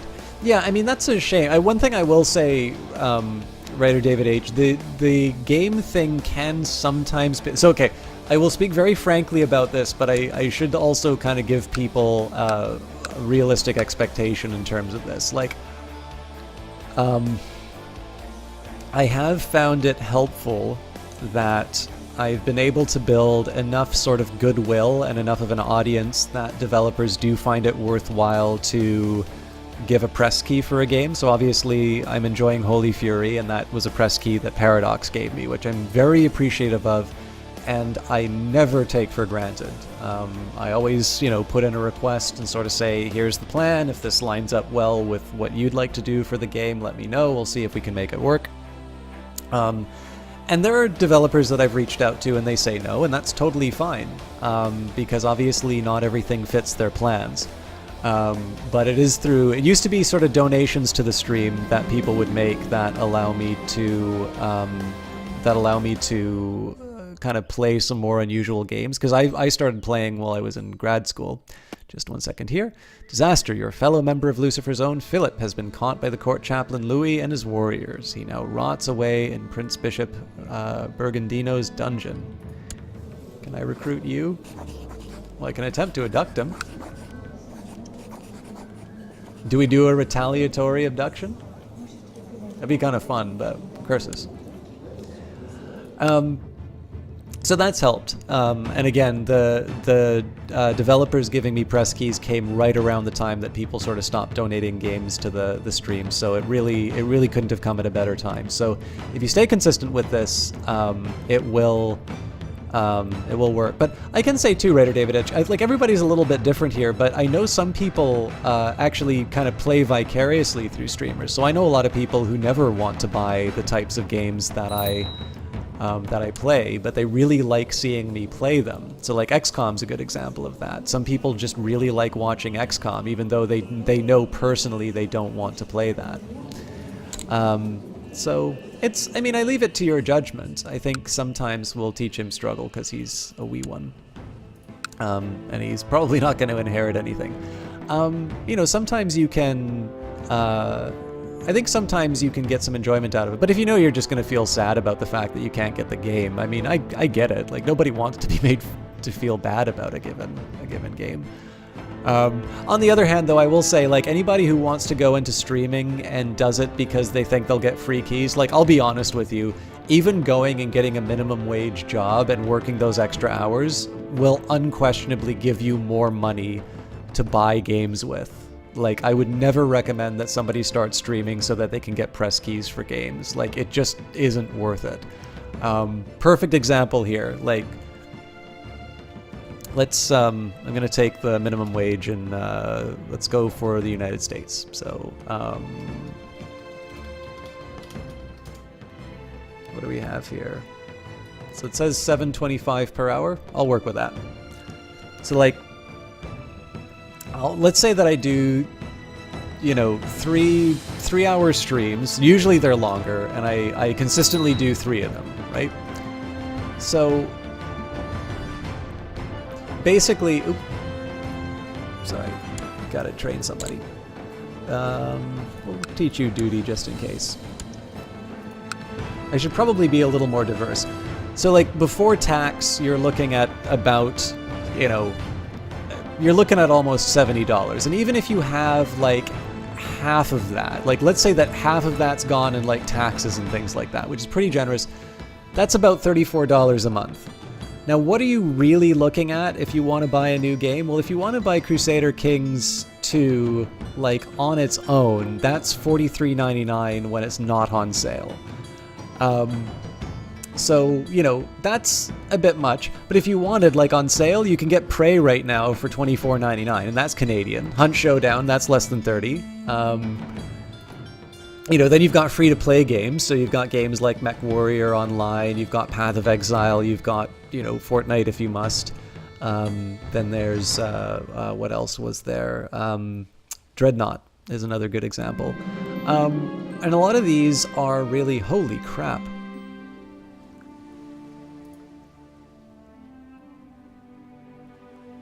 I'm gonna have to keep an eye on something on Steam. So like if you think about that already, like the, you know, that the 50% tax rate is something pretty, that's pretty heavy already.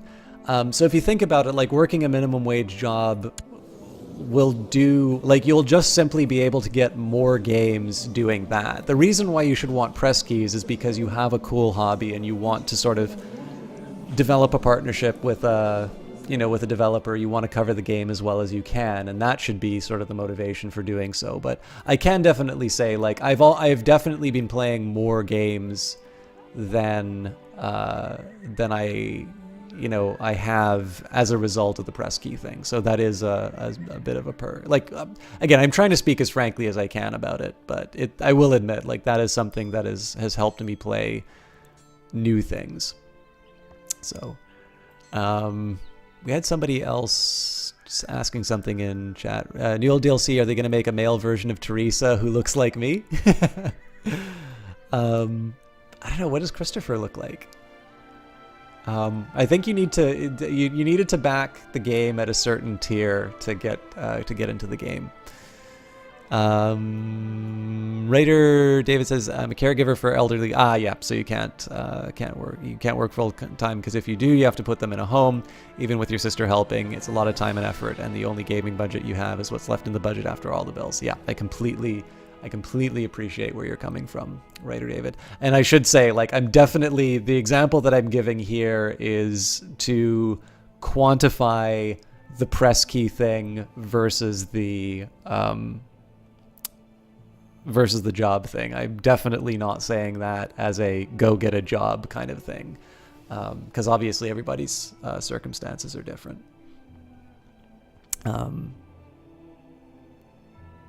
The corruption crept up on me so slowly I did not realize what was happening before it was too late. Now the dark tendrils of Satan's magic have invaded my mind, sapping my energy and my resolve.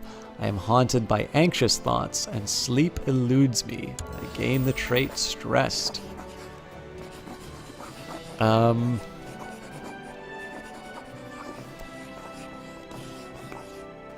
Okay, so I'm gonna try and preserve myself. I will preserve myself by doing something that will give me health.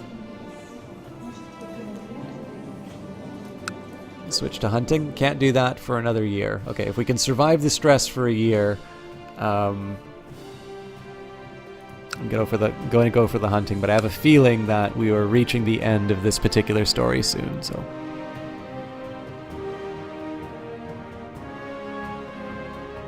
Yeah, that sounds really cool, Writer David H. I hope it turns out for you.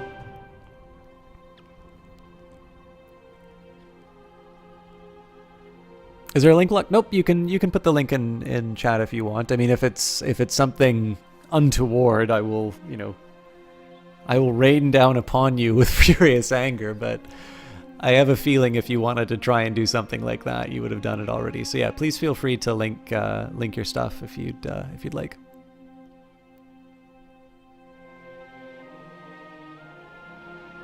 Yeah, I don't know if you guys actually. So seeing as this is kind of the mood, and obviously I'm waiting for a bit to happen inside of the game here. If any of you do have questions or comments or other statements in terms of streaming, or want to do like an AMA or anything along those lines, like consider it an open discussion. I'll obviously, if something happens inside the game and I want to react to that, I might have to table a couple of the topics or something like that. But if there is anything, you know, about streaming, whether it's opinion or whether it's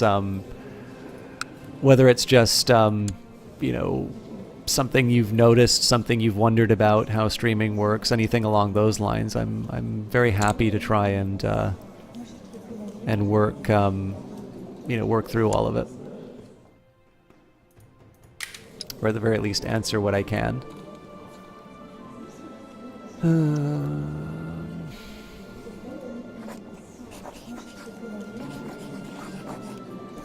So I could try summoning a familiar. Yeah, you know what? Let's try it. As a high priest and weaver of black magic, I can summon a supernatural beast to be my companion. This familiar will be my eyes and ears, as well as imbue me with its powers. So I choose a cat, lord of all beasts. A wolf shall be my protector, so that'll boost my martial and my intrigue.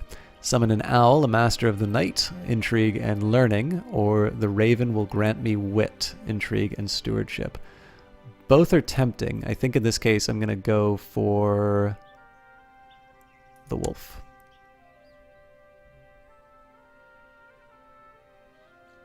Hey, that's really cool, Writer David.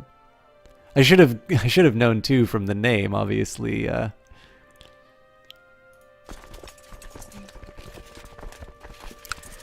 Okay, in the meantime, so question number 1. Can I invade my neighbor? Not really.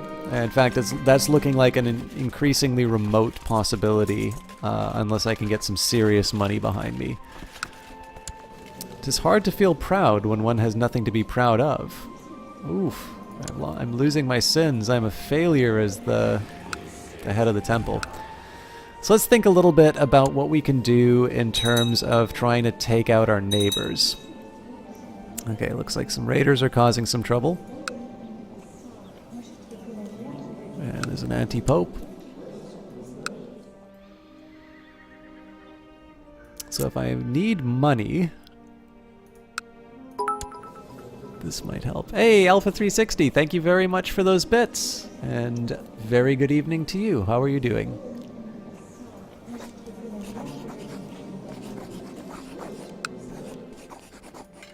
Yeah, so Pope won't give me the claim. Now, I could try... A son was born to Folkhard Harding and Euphema the Unfaithful, named Christopher. You sure it's not my son?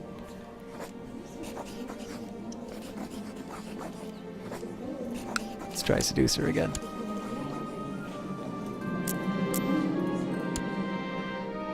I thought I already seduced her, but apparently not.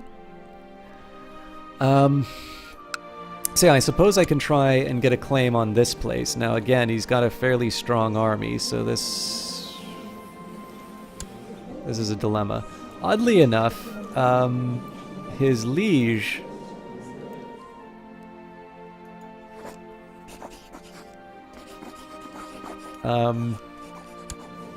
it's a bit of a pussycat.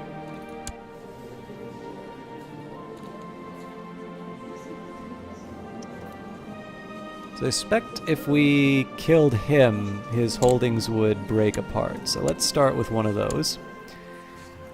And then I can send my chancellor to try and get a claim on the neighboring territory.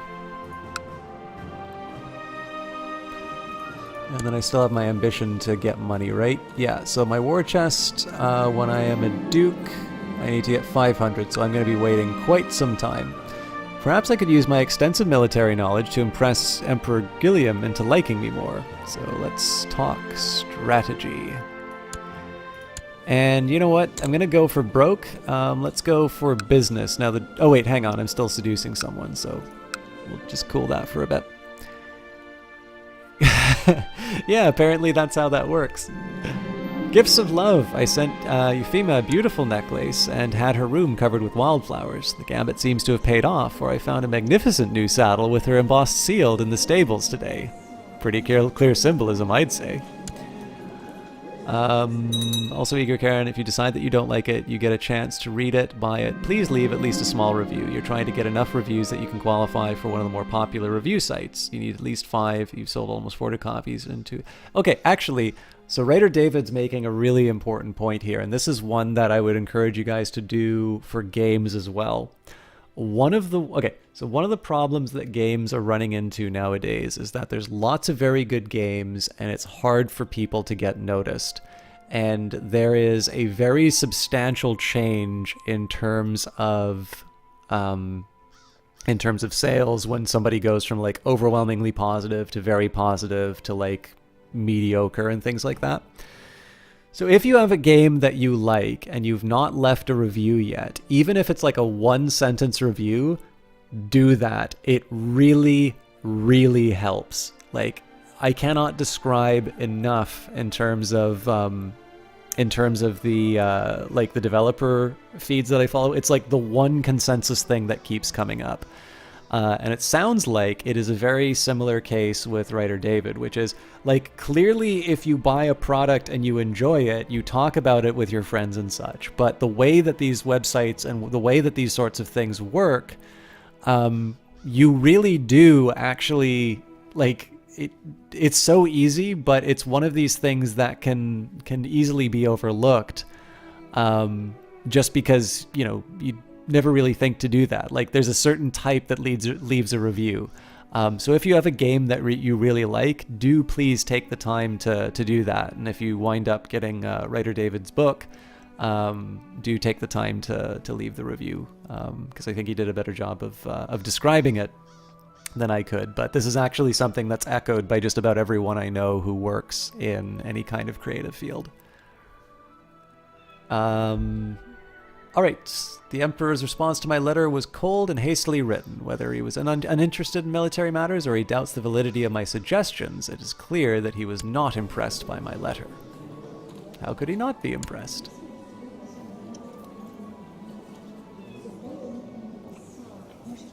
This guy could work as a streamer, he's got a big beard.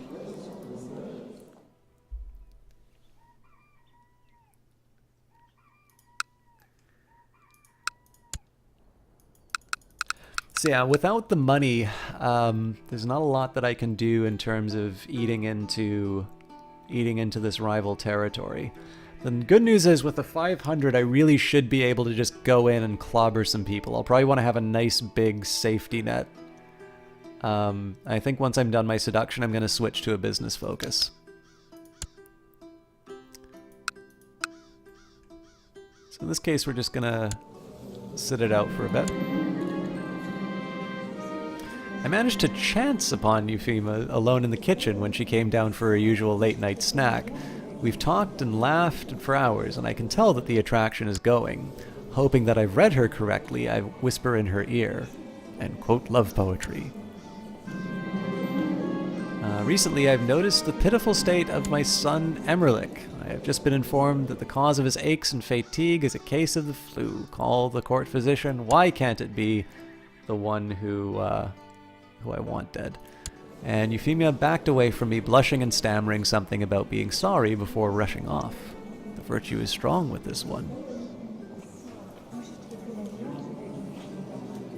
Good question, Writer David H. If you like these little events like the midnight snack and things like that, Way of Life is a really good one to get. It's also a relatively inexpensive one, and I know you're a little cost conscious, so that's a good call. The thing that I like about it too is that it is sort of faction and history neutral. Everybody is going to have their different ambitions.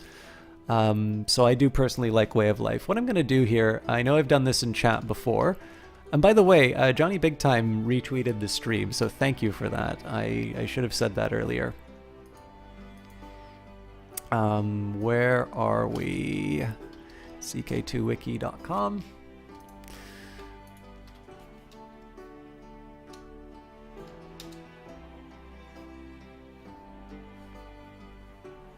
You burnt most of your beard a few weeks ago? Is that at the pizza place? Oh wait, no, wait, you don't work at. Sorry, the colors are messing with me. What happened to you, Ego? So let's take a quick look here. We've got okay, so Legacy of Rome is a cool one because I really like Rome. That one gives retinues as well, which is kind of a neat mechanic. I sort of liked the Republic, but it's a little bit harder to argue.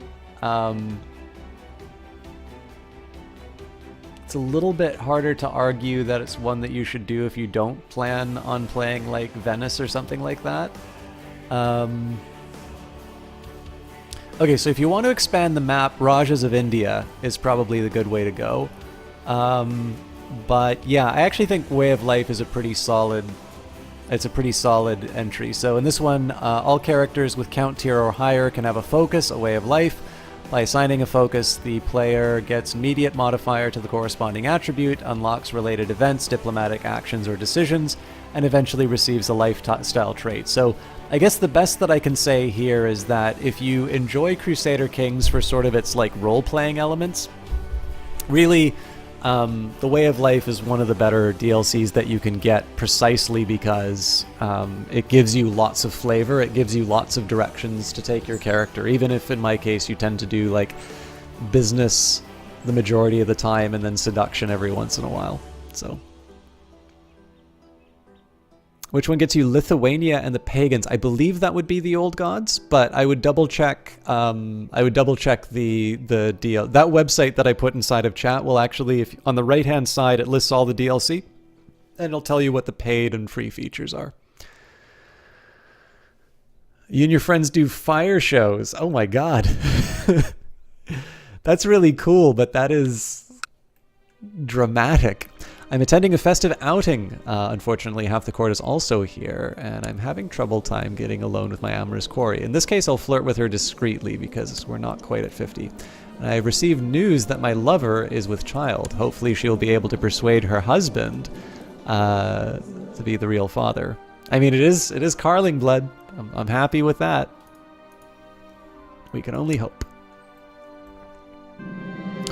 Despite never having gotten a chance to be alone, I do believe my winning personality has impressed her. I need a new plan.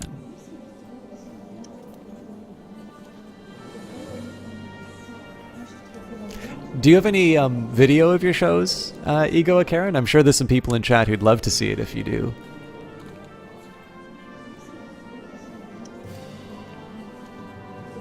Beards are cool. You wish women could have beards as well? Some do. But it's not a common thing.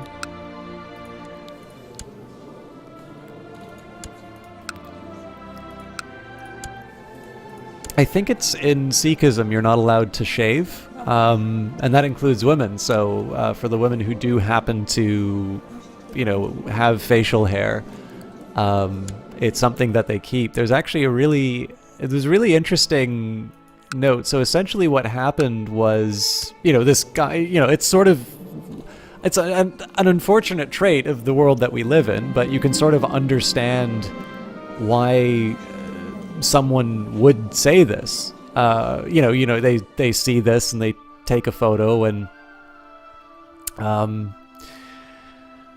basically they like put a photo online of this effectively bearded woman, and again she actually wound up seeing this thing that this guy posted online and wrote him a letter sort of explaining her religious beliefs, and it's essentially along the line, God made us perfect, this is why we don't change ourselves, so on and so forth.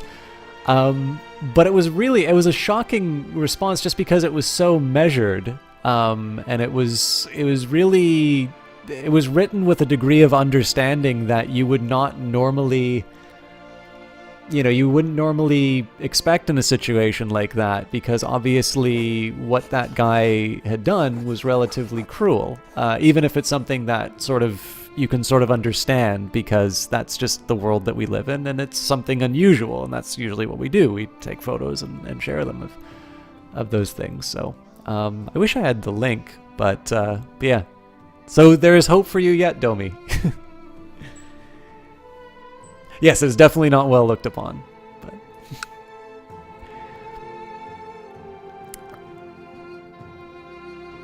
Oh, I'm really sorry to hear that, David. I have been hearing a voice for some time now, but I couldn't quite place it. And then I felt its presence fill me, and it did not feel divine. Red rum. I gained the Voice of Satan modifier. Monthly piety, minus 0.5, and temple vassal opinion, negative 30.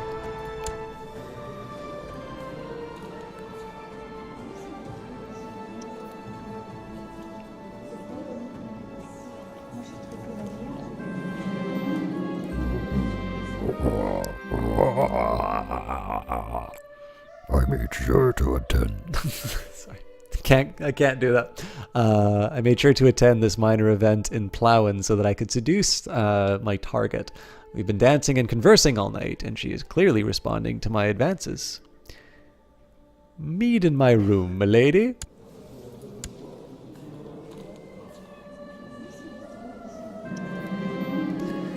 I sure know how to cajole women. Euphemia and I spent the night making sweet illicit love in her bed. I snuck off in the wee hours, leaving the court clueless, I hope. Keep it going.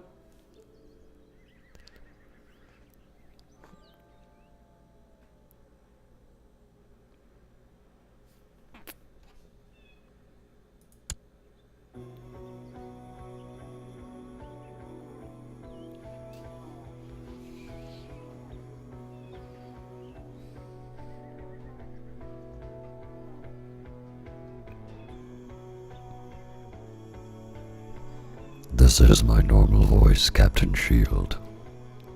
The other one is a fake.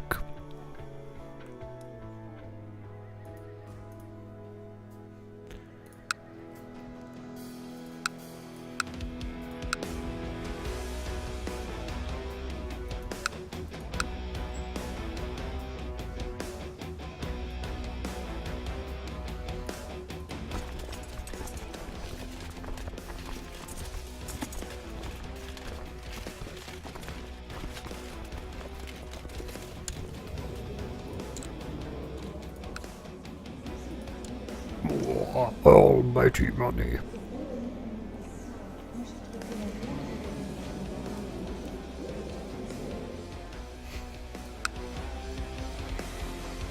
Don't tempt me, Captain Shield.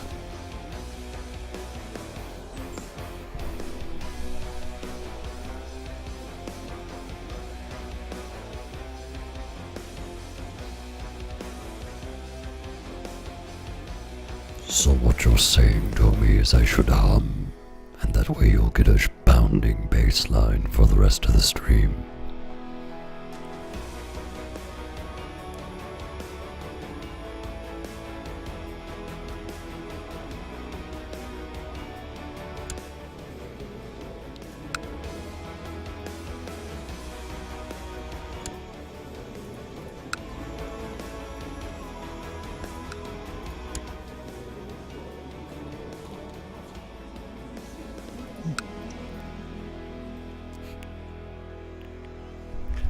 I mean, if I really want to lean into that, I can just say, Doom, doom, doom, doom, doom, doom, doom, doom. You're all doomed.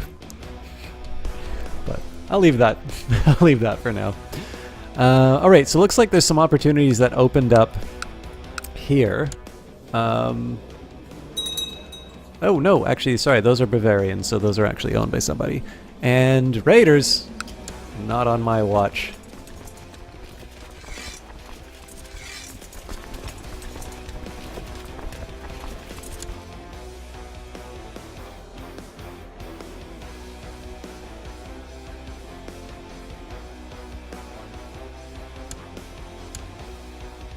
A couple of days ago, you had another conundrum. Your 30-year-old ruler and his 25-year-old wife had a daughter who became your heir. However, you did not betroth her matrilineally because you'd assumed that you'd have a son. I know it told you that heirs of the relationship would not be of your dynasty. Noob that you were, you thought, okay, I'll get another house. No biggie. At no time it told you that the game was over if that happened. So are you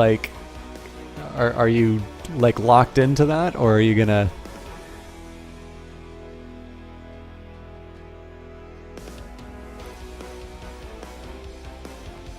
It's really neat to see how long it takes the the messages to come through. But I mean, this is one of the things. So I think one of the reasons why I liked Crusader Kings 2 when I was learning it was I've never been that frustrated about those kinds of things happening. I always kind of figure that they're just part of the game, and I enjoy working through problems like that. I wonder if there's a way that I can... I mean, maybe I should like send my my Chancellor off to sort of sow dissent amongst the ranks. It's kind of hard to see how I'm going to generate, 5,000 troops almost to take this on. Wilfredo of the Peasant Revolt has declared the Peasant Revolt against the Emperor. Well, you know what? You have fun storming the castle. You quit the game for a whole day. Yeah. Well, so there's two ways that I play it. So I pretty much play on Iron Man no matter what from this point on. But one thing that sort of worked for me was when I was learning this, I did tend to... what I did tend to do was... I would save when when I was learning... Actually, I still do this in Victoria too, because I don't know the game very well. But like Hearts of Iron, or when I was learning Europa Universalis, like that one I'd never play on Iron Man, because the problem with that Iron Man when you're learning these games is that basically it's like Mario Brothers. Like, you slowly develop, you get really good at level 1, and then you hit level 2 and you die a whole bunch of times, and now you need to get through level 1 and then level 2, and then eventually you get to like 8, and again, you just have this really slow progress. Now this is great for a Nintendo game, because obviously you don't have a lot of memory and you need to kind of get through everything. But the fact of the matter is that progress is very slow, and it's not, it's totally understandable that you can get frustrated in situations like that and not want to carry on. And obviously in a game as complicated as Crusader Kings 2, where you're trying to figure out how sort of all of these, inheritance laws and things like that work, the game, I will actually say in the last 2 patches, the game's gotten a lot better at communicating certain bits of information. A great example here would be for Silesia. If I want to attack, it says, okay, so he currently has 3,000 troops to his name, but it's entirely possible that another 2,300 will show up. That's kind of important. Now, I'm not entirely sure that this guy's going to show up, but some of the guys who are, in the positive territory, yeah, they're most likely going to show up. I'm actually really curious who's the one with all the soldiers. That's 974 there. So yeah, with that in mind, the fact of the matter is that if you have to learn the hard way for each mechanic in Crusader Kings 2, you'll be playing for hundreds of hours before you even get past your first 10 years. If, on the other hand, you save, and you save at sort of these meaningful points saying, I have a decision that I have made, and I predict the outcome is going to be X. In the case of the prediction not turning out, you can go back to that moment when you said, I thought this was going to happen, and this other thing happened instead, and then you sort of get to test and try things out. That was actually how I kind of learned how the combat worked inside of this game, so...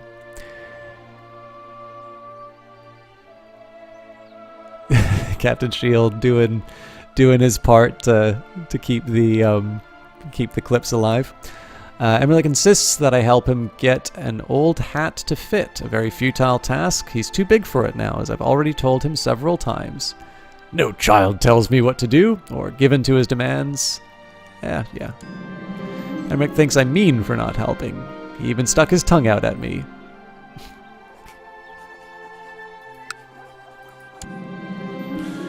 The ritual comes to a close, and your son Emmerich finally dies, and you feel the first small trickle of the life force join with your own.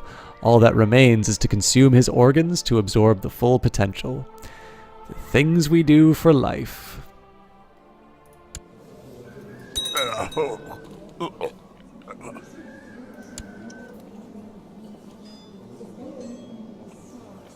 Come on. How much health did I get for this?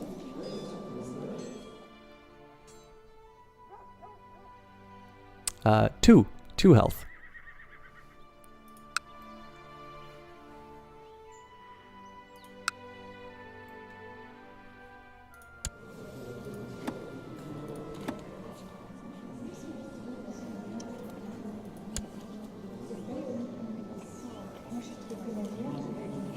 Oh, cool. This is the guy we used to play in the previous run.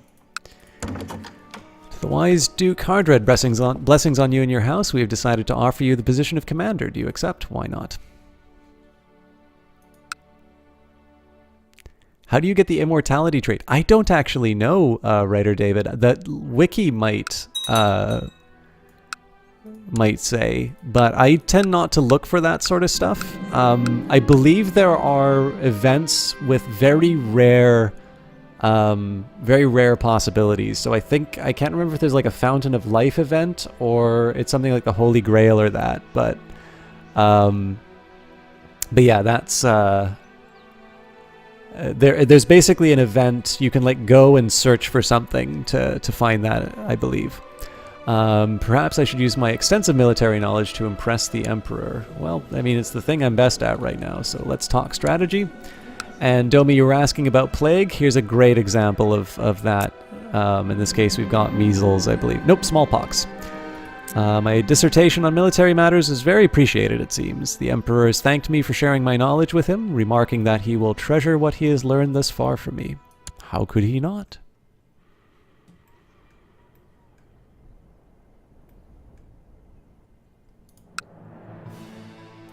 So one thing that I can do, I can start building things like the castle towns and all of that. It's very tempting to do because that will actually help me earn money over time. I'm just slightly over halfway on the things that I need. So in this case, I'm gonna, against my better judgment, I am actually gonna sink some of my cash into these improvements. Now that is mighty unfortunate. I don't think there's a lot I can do about this. My wife tells me that she's pregnant, but that can't be right, can it? Doubt besets me. Can we search for the magnum opus? Well, we can make a magnum opus if I become smart enough. I told Asmodeus that lust is a sin against God, and he whispered quietly that I am made in God's image, and if I have those urges, then it is only because God does so too. God must want me to do this. I gain the lustful trait. Is there a way that we can, like, bone the sieging armies to death? I've thought it over, and I cannot be the father of my wife Hildeberg's baby. As it grows in her belly, I have trouble sleeping, and I must put the matter to rest. We'll hire someone to find out. How much does she like me? Yeah, we get along well.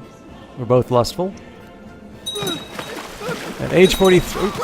lots of stuff happening. Okay, so... yeah, we're getting clobbered here. At age 43, my rival, Count Emic of Aufstenberg, died under suspicious circumstances. Sounded like it. And apparently... oh, hang on. Yeah, the Saxons want to take this from me. There's nothing I can do. Like, if my liege doesn't help with this, I'm gonna lose this territory. Okay. I should have paid attention to that. So let's bring our forces up. I'm gonna do what I can to string this war out. And what does my king have? 6,000 versus what? 3,000. Not looking great, to be honest. And they're all busy in Spain. So what I think I'm going to do here is I'm going to move in on their holdings and see what I can do to make them uncomfortable. The maid I paid to spy on my wife has confirmed my suspicions. Prince Bishop Dietmar of Friesberg is Heidelberg's lover and the real father of the child. Can I afford to lose that power? No, I really don't want to do that. Let's see if we can recruit him. So, this is high treason!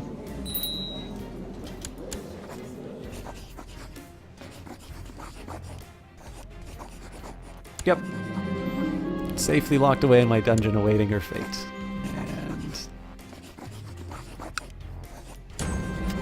Heidelberg looks dazed as she's dragged to the altar, but you can see the dawning comprehension on her face as she's tied down. You ignore her begging as the chants of praise to Satan build to a crescendo. Finally, it is time you swing your blade in an overhead arc, which ends in Heidelberg's heart.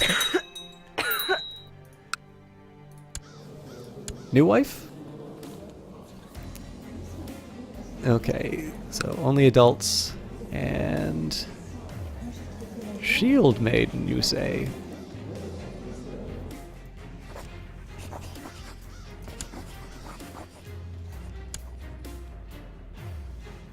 Does that answer your question, Captain Shield?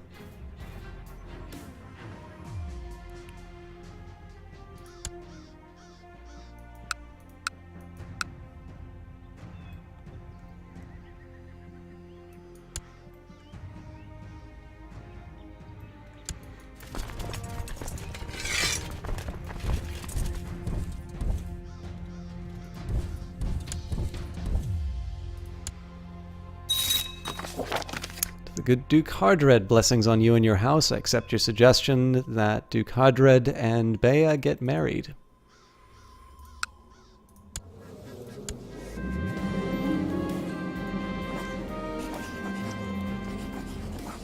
So I can demand the religious conversion, but she won't do it.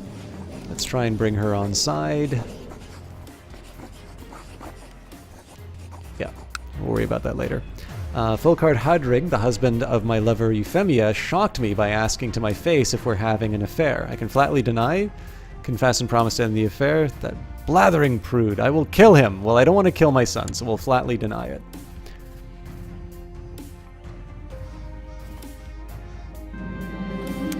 It's not because she cheated on me, it's because she had a child.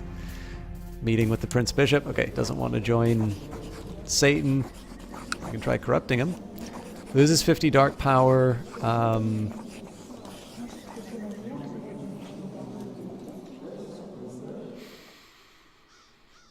Nah, not worth it. Disappointing.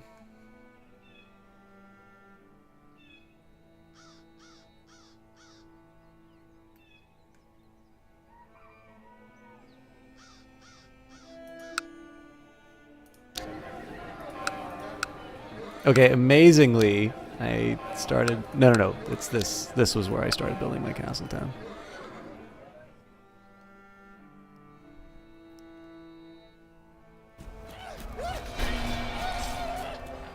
The Battle of Larida. You craven blasphemer! The Bedouin soldier yells as he charges at me, his expression more than a wild animal than man. For a moment, time stands still, and I am watching the movement of a shiny sword coming straight for my hand. I don't think so. I'll duel Commander Suleiman myself. All right.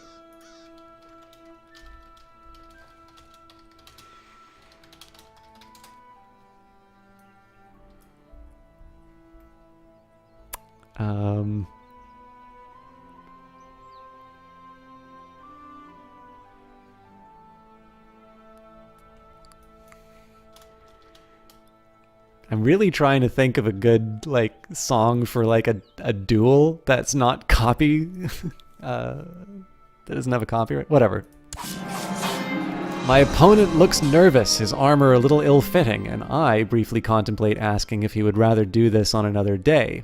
A moment later, I snap out of it, letting the fresh morning air sharpen my senses instead. The staunch man is soon on the ground, groaning in pain. The blood is so red. You win the duel, gain 50 prestige. Duke Hadred the Lame gets duel victory, monthly prestige plus 0.20. Duke Suleiman is one-eyed, severely injured, and my duel experience increases, and so does my battlefield experience.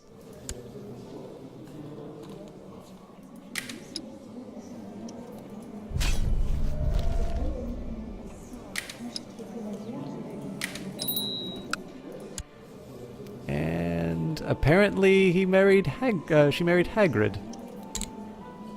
Okay, we will make her diplomatic because that aligns with her points.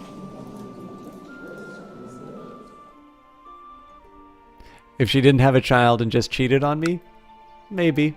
I don't know. We'll never know, will we? Oop, let's try and pound this guy. Oh, hang on.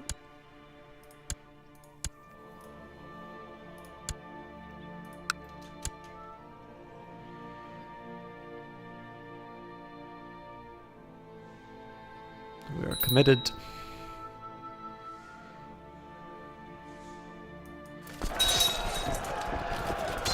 This is mostly just to inflict some wounds on the enemy. I've received news that my lover is with child. Hopefully she'll be able to persuade her husband to be the real father. Again? And that was defeat on our own territory, so that's fine.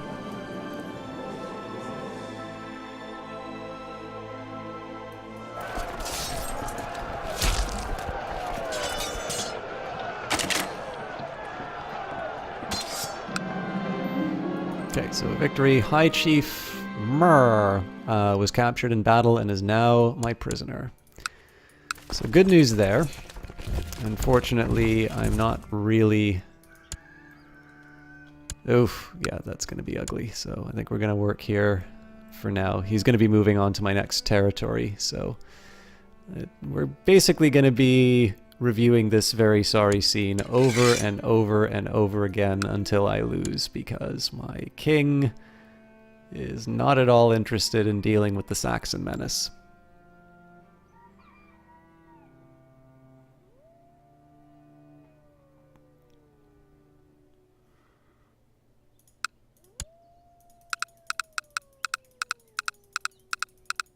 This is particularly bad for me here because essentially it's not just that I'm losing this territory, it basically cuts me off from the rest of the Holy Roman Empire.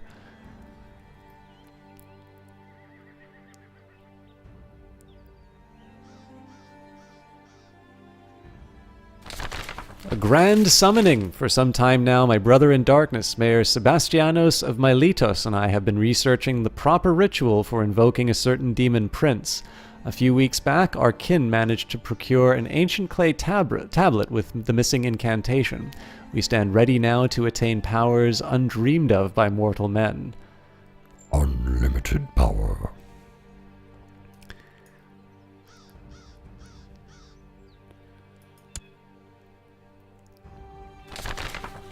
Grand summoning.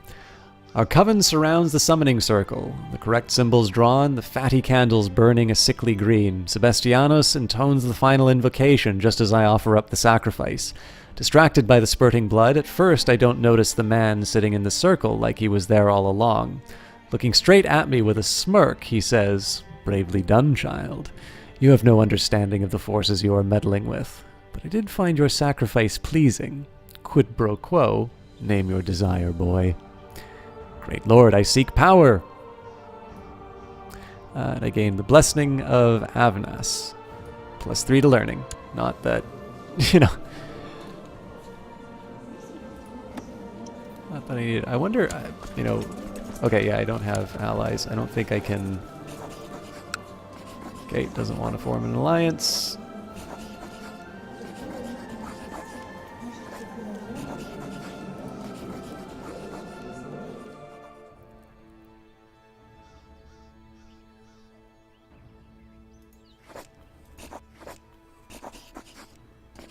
Yeah. I'm just gonna have to accept my lumps. The one thing I might be able to hope for is an assassination.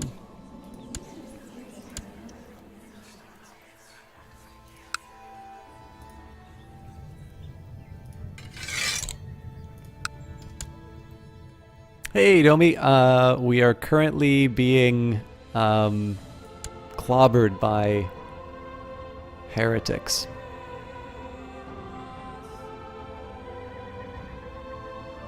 The real question now is if I continue with this particular siege. At 40, my father-in-law was slain. Oh. I sat and looked at the fish course, and the fish spoke to me and reminded me that my neighbor's titles were rich and should be mine. A messenger from the Lord Leviathan. That's the right attitude, Toby. Yeah, so I'm not sure if I want to keep sieging down this holding, which seems to make a lot of sense. I can also try and recover Thuringen, because that is the war goal. Rumors of a traitor working with the besiegers has eroded the morale of the defenders. Cool. My prisoner is complaining about the dark cell in the dungeon, asking for more suitable locations. Nope, we'll let him rot.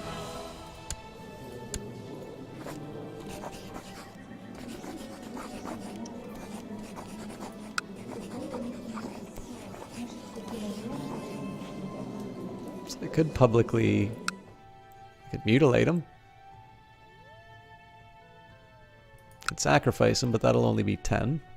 If I ransom him... Ooh, that's 145. But he doesn't have the money. How long will it take him to get the money? A long time. That's a shame, because like that probably would be enough mercenaries to... Well, no, that's not enough mercenaries to deal with this. Like, this is horrifying.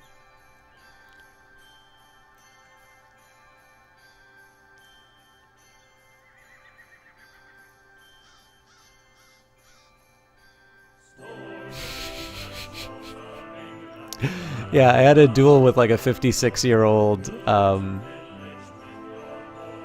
56-year-old dude. Oh, hang on. Looks like the king is gonna do something about this. I just don't think he has the strength to pull it off. I don't know. What do you think? 4,700 angry Franks versus almost 8,000 barbarians?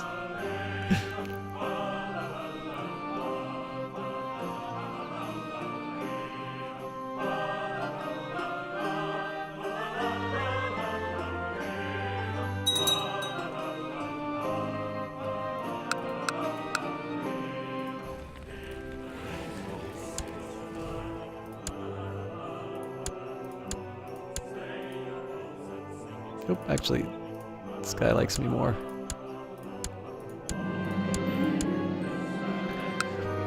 I can only imagine how Euphemia must feel. Being unable to publicly declare our feelings for each other was not enough. She must now lie about the fruit of our love. Yeah, we'll visit her.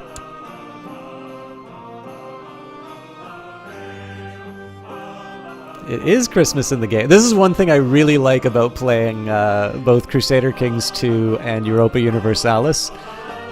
When it's close to Christmas, they break out the Christmas tunes. So what I'm going to do here is I'm going to siege this down, and then I'm going to... I kind of want to try and claim Thuringen, but I might go to Weimar. And this is just because I want to try and keep some distance. Oh, you know what? They're going to be able to take both, so... Nope, you absolutely spelt that right. Frankish.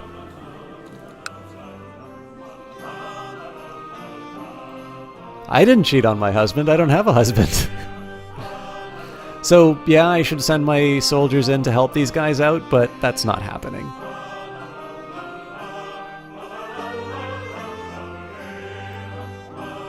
I think now I'm learning the folly of picking a territory close to the Saxons, though.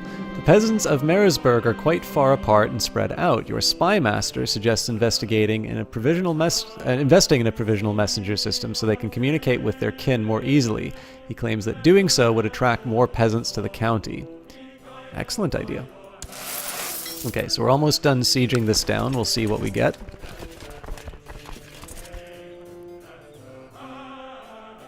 Alright, so things are evening out a little bit here. I kind of wish that I was participating in this fight now. We might win this. I'm not hopeful, but... Wow, they're crushing him. Okay. Yeah, looks like the one true faith is pulling it off after all. And listen to that music.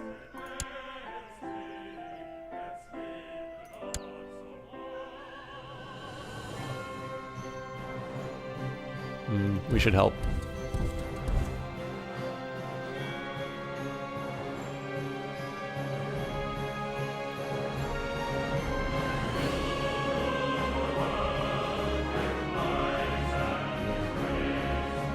Ooh, this is turning bad. I'm pleased to hear that after a period of peace and shrewd management, the county of Marisburg is doing very well. People are happy, and the tax collectors are reporting record intakes. Marisburg prospers. This may not be... I think we might arrive a little too late. Let's see what we can do, though. Oh, this is gonna hurt. I'm committing, though. Oh, this is the worst possible outcome.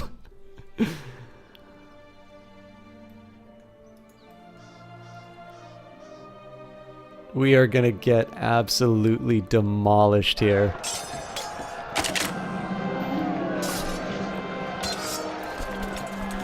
Run for your lives, brothers. Perhaps it could help me increase High Chiefess Baya's opinion of me if I sent her a gift. Not a good idea. Can't afford it.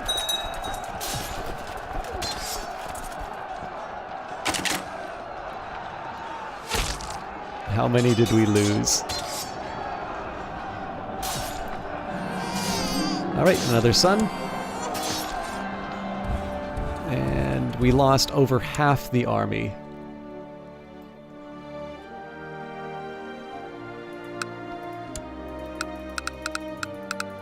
Yeah, so we can kiss this holding goodbye. I don't even think we can take out the defenders at this point.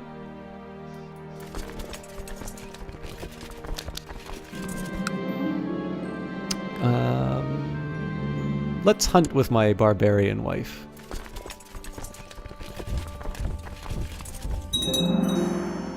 Well, at least I got my castle down.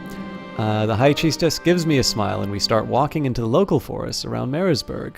I've been waiting for this for a while. Let the hunt begin. So the good news is I'll probably kill these guys. The bad news is these guys are probably going to turn around. Hey, fate smiles on me. I've successfully done my husbandly duties. Hours pass with little or no excitement. Yeah, well, I mean, she's pregnant, so that doesn't say too many good things about my character. Suddenly we come across a boar that we were looking for. My soldiers look at me, waiting for my orders to wait it out or hunt it down. Attack it right away. That's sort of changed with Holy Fury. So if I want... Well, actually, I'm at war right now. Oh, I'm going to get hammered again.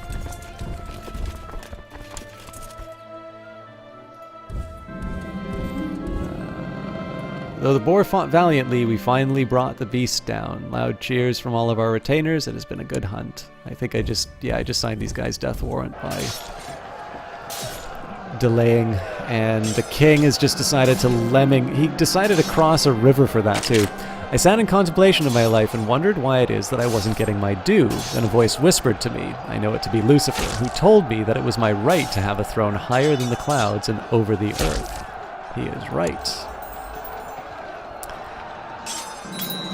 The Grand Chief has usurped the title, the Chieftain of Thurigan, from me. So... As we're about to part ways, the High Chiefess thanked me profusely for the invitation to the hunt. I can assuredly say that we have grown closer. Okay, excellent news.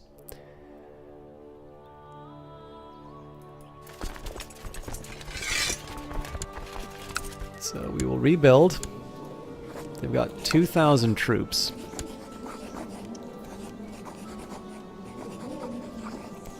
So it's either de jure or just my normal claim on it.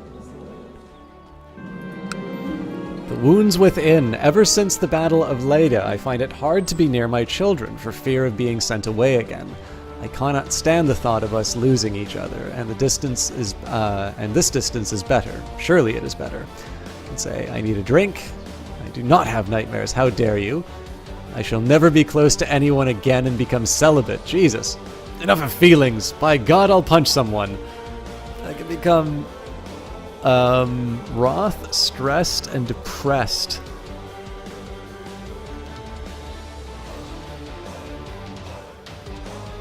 Yeah, definitely not going for celibacy.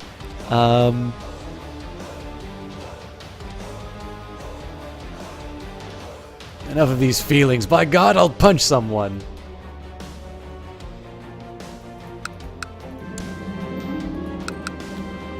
It's good tradition to have some gossips around a pregnant woman in order to keep her calm and distracted from the tribulations of this delicate time in her life. As by his husband, it is my duty to provide her with the support that she needs.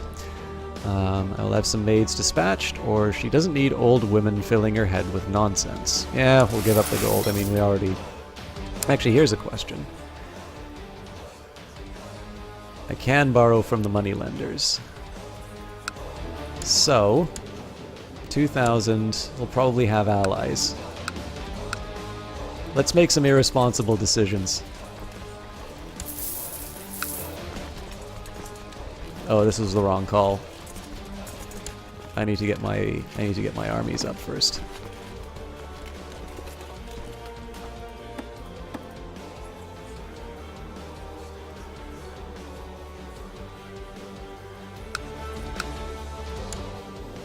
He's probably gonna have his armies back up in time, but...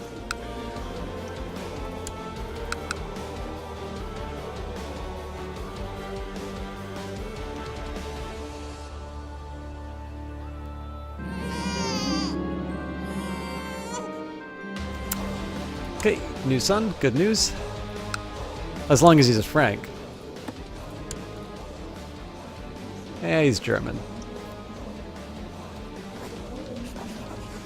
I can always absorb his life force if it really comes down to it. I've received news that my lover is with child. Hopefully she'll be able to persuade her husband that he is the real father. Keeping the bloodline strong. Alright,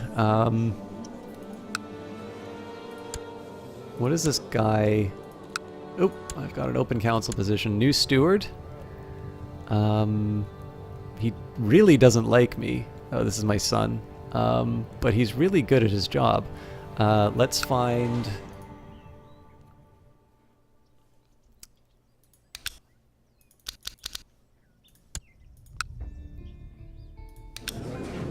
Okay, switch all. Yes, Diplo range. Yes, we'll join my court. Hey, this'll work. Especially because he's a Satanist.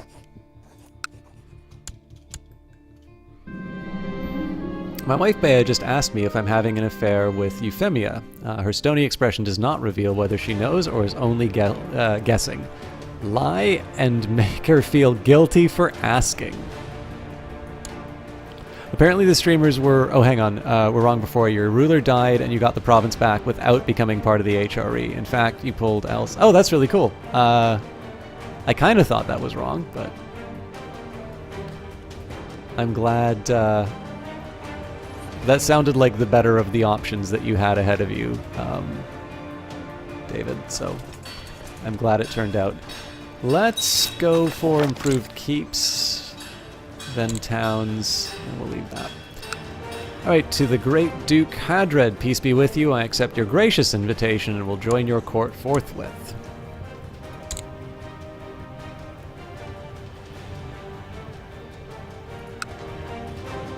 I can press the de jure ducal claims, but obviously I don't have anything even remotely close to an army. So we're just going to sit on this for a bit. I mean, I can repay the loan right now, but that's a guaranteed like 50 gold loss. As you were working, the court physician burst into your study. My duke, you have been up all night again. It would be in your best interest not to work so hard, lest you collapse from exhaustion. So perhaps you are right, I will heed your advice. And 50% chance that I lose stressed. That may be good, because I definitely need some stuff to improve my health, so... Let's roll the dice. Looks like I'm still stressed.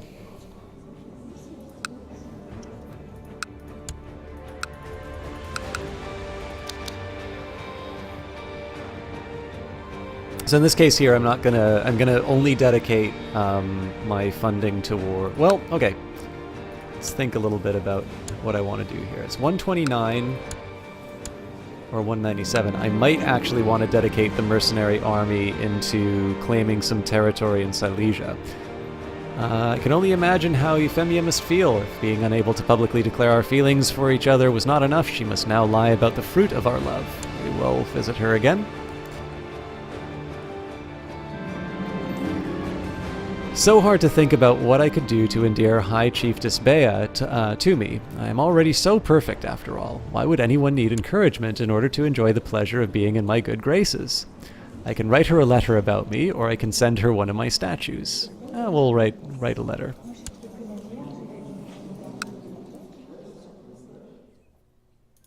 You know, the other thing is, so there's actually a higher argument for reclaiming this territory. Because it will mean that I can this will be the higher value. So what I might actually do is start 2 wars. High Chief Tobiah has showered me with justly earned praise after the kindness I did to her. There is no doubt that she has been struck by my show of prestige. How gracious of her. Macaulay Culkin is still alive, shockingly. In 4 years, I'll be able to murder him.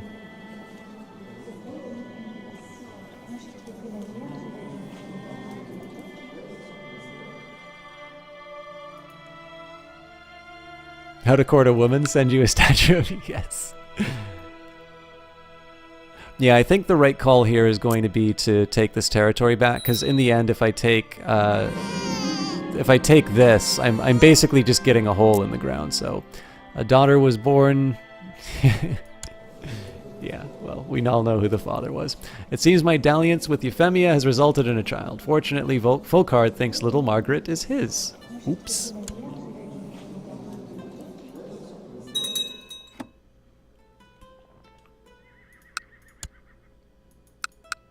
Okay, so the good news is the rebellions are probably getting done. I've received news that my lover is with child. Hopefully she will be able to persuade her husband to be the real father.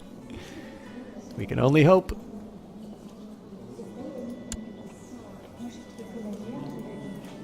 Who's next in line when this guy dies?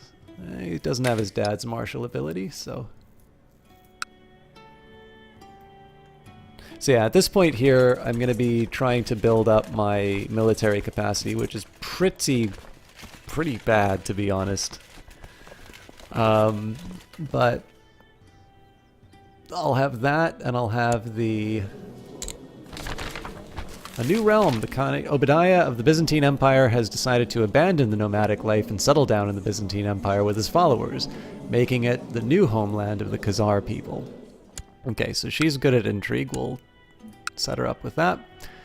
And yeah, what I'm going to do is I'm going to claim... I think I am going to try and get this back. Again, contingent on what this guy's... Holy smokes.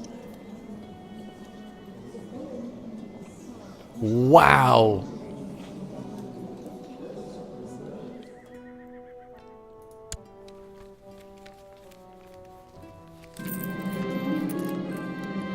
Just wow.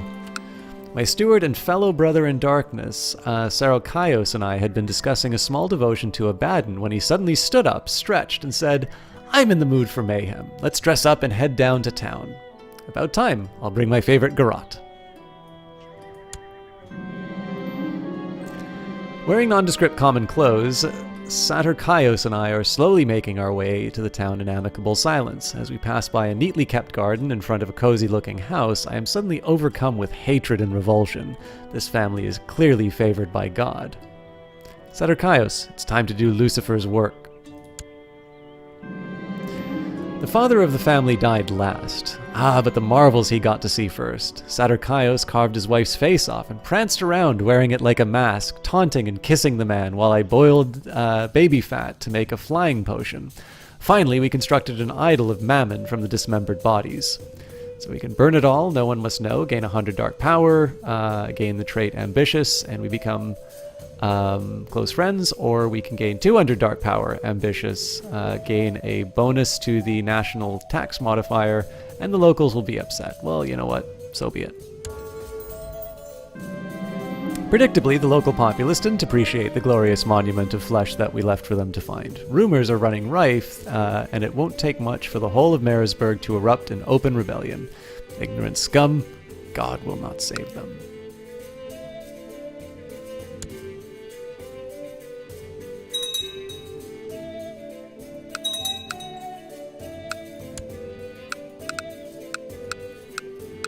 So we definitely need to kill this guy to break up the Empire. I've only heard of Emperor Gilliam's pending coronation after news is spread across the realm. It seems that the Emperor has organized a very secluded ceremony for his coronation, granting invitations only to his most inner circle of advisors. How dare he not invite me? Let's try and get back into his good books. He came to me while I slept. It seemed almost as if it was a dream. He had 3 heads, the body of a man, the legs of a cock, and the tail of a serpent. He taught me something about myself that I'd always known but denied. It is wrong, but it feels right. Duke Hadrid the Lame gains the trait homosexual.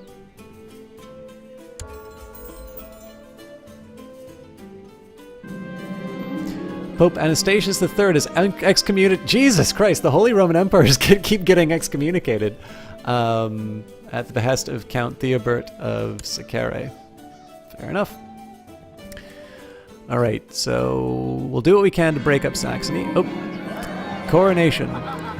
Gilliam has been crowned emperor by Pope Anastasius III, even though he just excommunicated him, thus legitimizing his divine right to rule. Long live the emperor. How many children does my character have? Good question. Well, these would be the legitimate ones. The ones that I've had through my lovers are not included here. So 1, 2, 3, 4, 5, 6, 7, 8, 9, 8 of which are currently living. As she is growing older, I can see that Helene could use some guidance in some of my experienced areas. It will require hard work and may not always be appreciated, but this is the chance to make a self-sacrifice for the sake of Helene. We will leave her on her own. Half of the world's population was safe from the lame, but that is not true anymore. Very true. Alright. So it looks like the Holy Roman Emperor is doing something to mess with these guys. More raiders, I can live with that.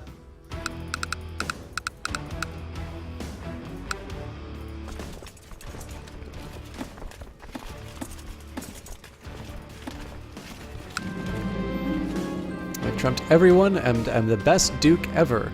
Now what? Oh, I lost the trait ambitious.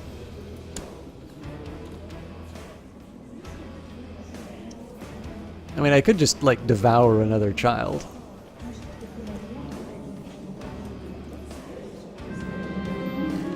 Duke Theodoric the Quarreler has usurped the title of the County of Caen from Count Ludonius of Mortain.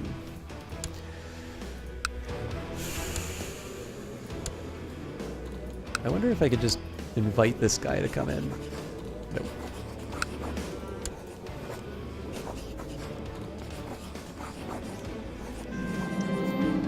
Perhaps I could use my extensive military knowledge to impress. Yes, let us talk strategy. Wait, why am I not trying to assassinate this guy? Yeah, we are. The Emperor's response to my letter was cold and hastily written. Whether he's uninterested in military matters or he doubts the validity of my suggestions, it is clear that he was not impressed by my letter. Let's see if I can find my other kids. Okay, so under her...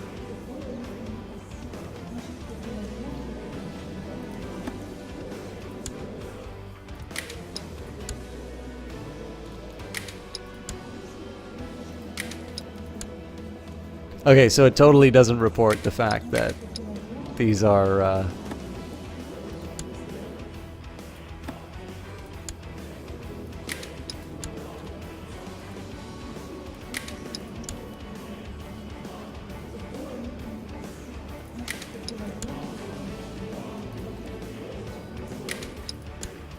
Yeah, so it doesn't report the true father in this case. My liege, armed thugs attacked me while investigating the rumor of a plot in Bardenquai. I barely escaped with my my life, and am now severely wounded. Your humble spy master. Live with it. Or I'll find a better spy master. Do I have a better spy master? No. Do I have a better marshal? My wife.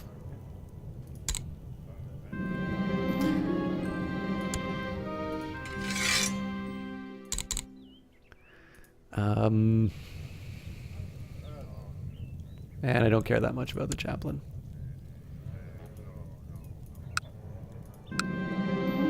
I looked upon the table, and my mouth salivated at the rich odors. I feel the urge to fill my plate as much as I could, and Beelzebub whispered, "Why not?" I have so much dark power, this is ridiculous. Can I, like, put a hex on this guy? Same realm phone. Okay, yeah, so they don't allow me to just completely... Volkmar... Oh, yeah, I've got a guy in my prison.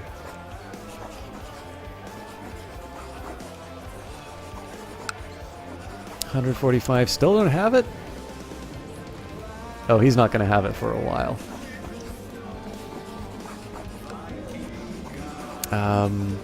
Okay, so he's already got kids. So that doesn't mean quite as much. Well, he wants to become the king of Denmark. Yeah, he's not going to become the king of Denmark. So...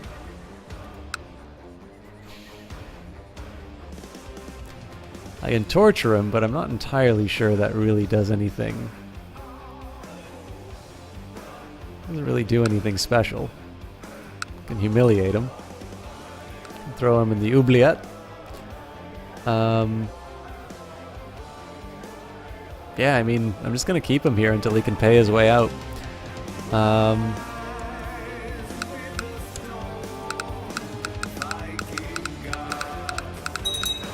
That is correct. The fertility penalty is minus 15%. And I'm not Mr. Lova anymore. But I do get a plus 20% for Lustful, so I still have a net bonus of plus 5%. Disaster, your fellow member of Lucifer's own, Mayor Barrow, has been caught by the court chaplain Reynald and his warriors. They used hot irons to brand Barrow an apostate. Fortunately, they spared his life. Unfortunately, I don't get missions anymore. Could summon another familiar. Yeah, why not?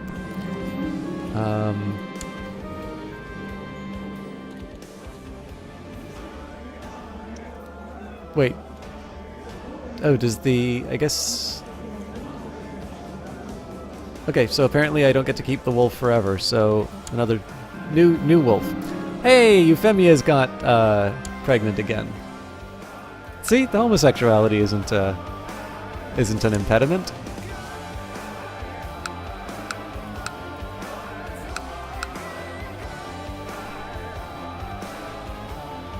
Okay. This guy is growing in power. What can I do?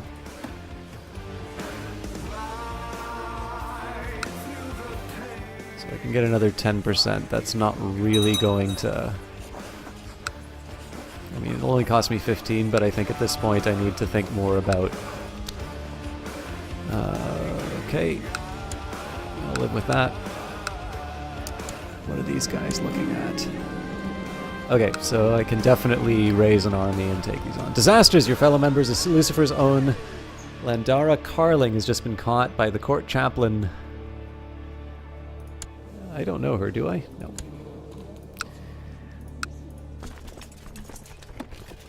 Okay, I should probably wait for a stronger force, but in terms of mercenaries...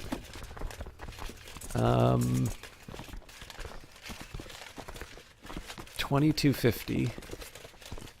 Well, for 3,000, yeah, that's actually going to be really expensive. I think I am going to wait out for the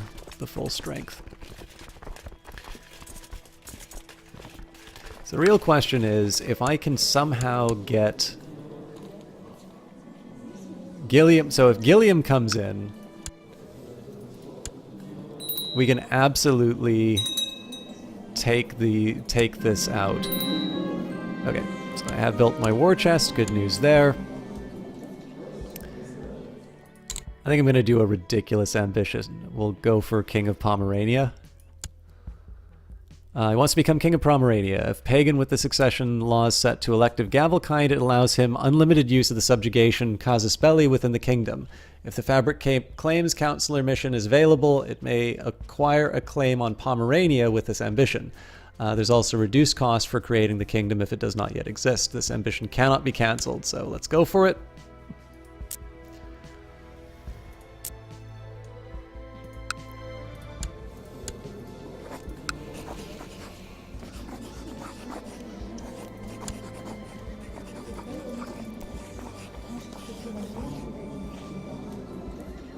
Okay, so for the Ducal Conquest, apparently I lose 250 piety.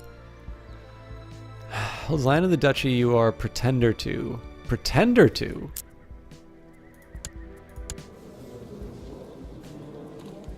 No, I own this. Oh, no I don't. Okay, well, that still... I think this still works.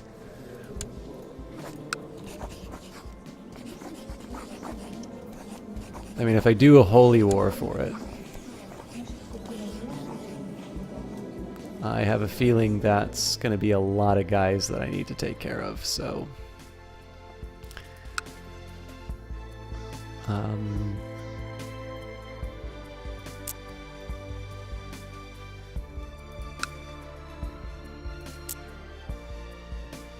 yeah, we'll go for Zerbst.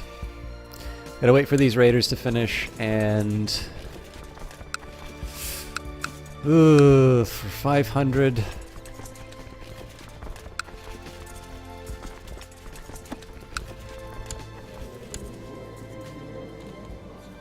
See, the real thing is the fact that he can bring allies in. Okay, so we're gonna wait for these guys to go by, and I think I'm actually gonna pay for the 3,000. That makes me very sad, but...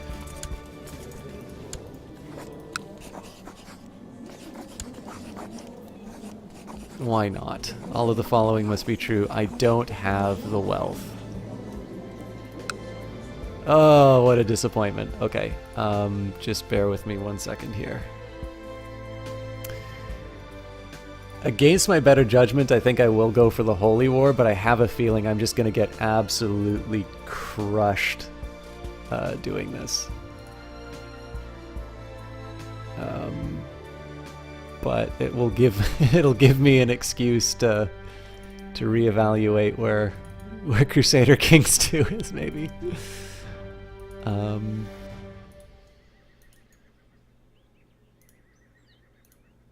Okay.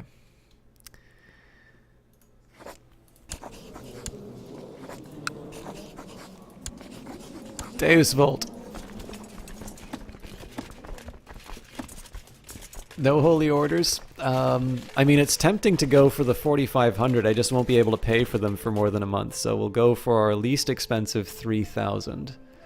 They all cost the same after a month. So Company of the Hat or the Company of the Road. David is a Satanist, so we'll hire them.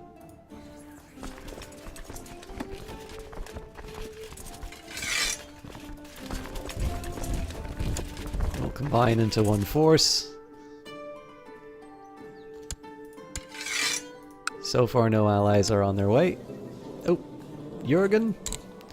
Let's make you a military man.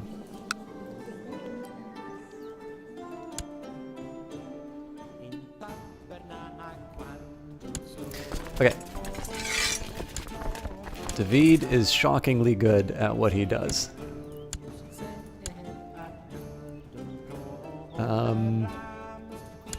Let's auto balance. Daughter was born to Folkhard and Euphemia the Unfaithful. So what I think I'm going to do here, I'm going to make the most of this. Young Helen has finished her education in diplomacy. This pleases me, and you can go marry Hagrid. So I think what we're going to do here is we're actually going to split this up. We'll take as much territory as we can right away. So we will... Apparently you're really good at a diplomat, or you're really good at learning. But we're going to make you a steward after all.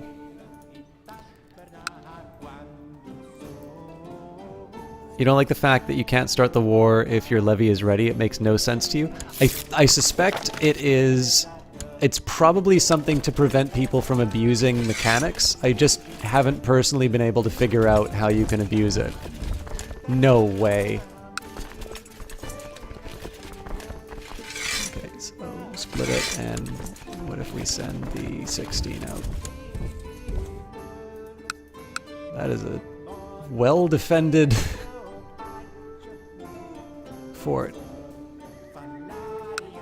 Ooh, these guys are gonna be a challenge.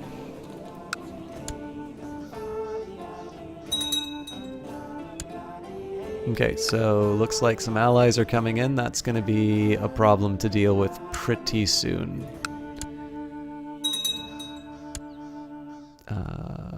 Yep, everybody's joining. So I kind of need to take the objectives as quickly as I can. And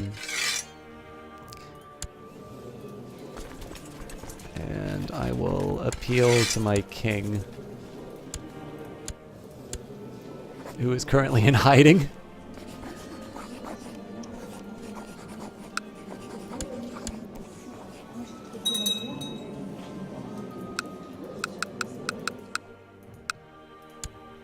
This is going to go very badly for me soon. So we already can't siege this down.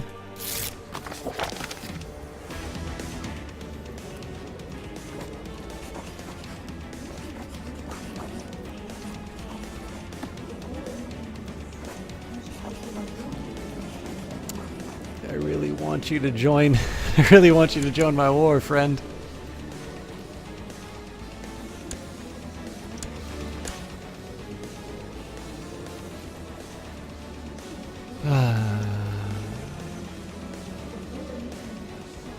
I always thought if you had non-aggression, you could ask to upgrade to form an alliance.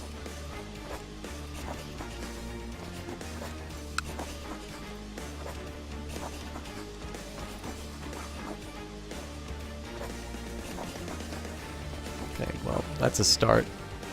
Apparently I can't form an alliance. There's not any liege or vassal. Okay. Now these guys are going to turn around and crush me. So, call in the allies if we can. Oh, here they come. So, we'll make our stand. The glorious Duke Hadred, peace be with you. Of course, I will honor my obligation and answer your call to war. This definitely is not going to work for us. Oh, we're getting absolutely smashed.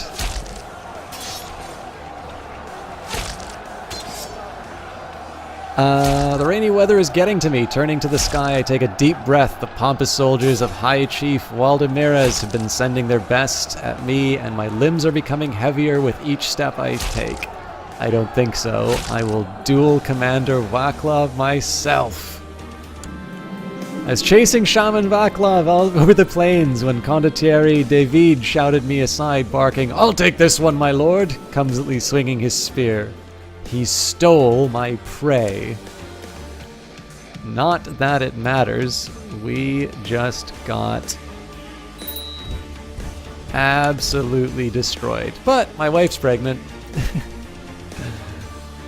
Alright. And on that humiliating note, defeated yet again by the barbarian hordes, I think we will call that for tonight. Dark healing. Oh, cool. I forgot I had that. Yeah, I think we're going to call that for tonight, so we will resign. Score 1421. With a score of 1421, you beat House Babenberger, which is not to be confused with the slightly more famous von Babenbergers of Austria. This cadet branch of House Capet held minor tegels in East Franconia. History probably wouldn't remember them if it wasn't for the more famous family with a similar name. And as part of our chronicle, I don't even know where we can begin with this. I think on this one we'll just call it for tonight. We had lots of sex and we lost lots of battles. You can form alliances while you're in a war.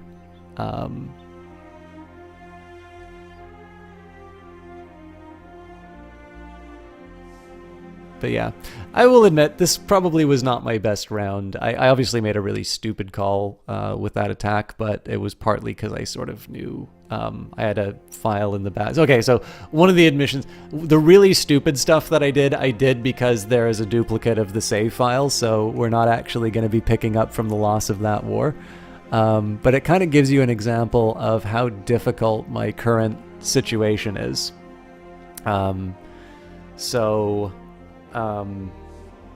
Yeah, I don't know, like it's, obviously I can't go for the, obviously I can't go for my old territory because that's a huge empire now. I can't go to expand out east because my piety's too low.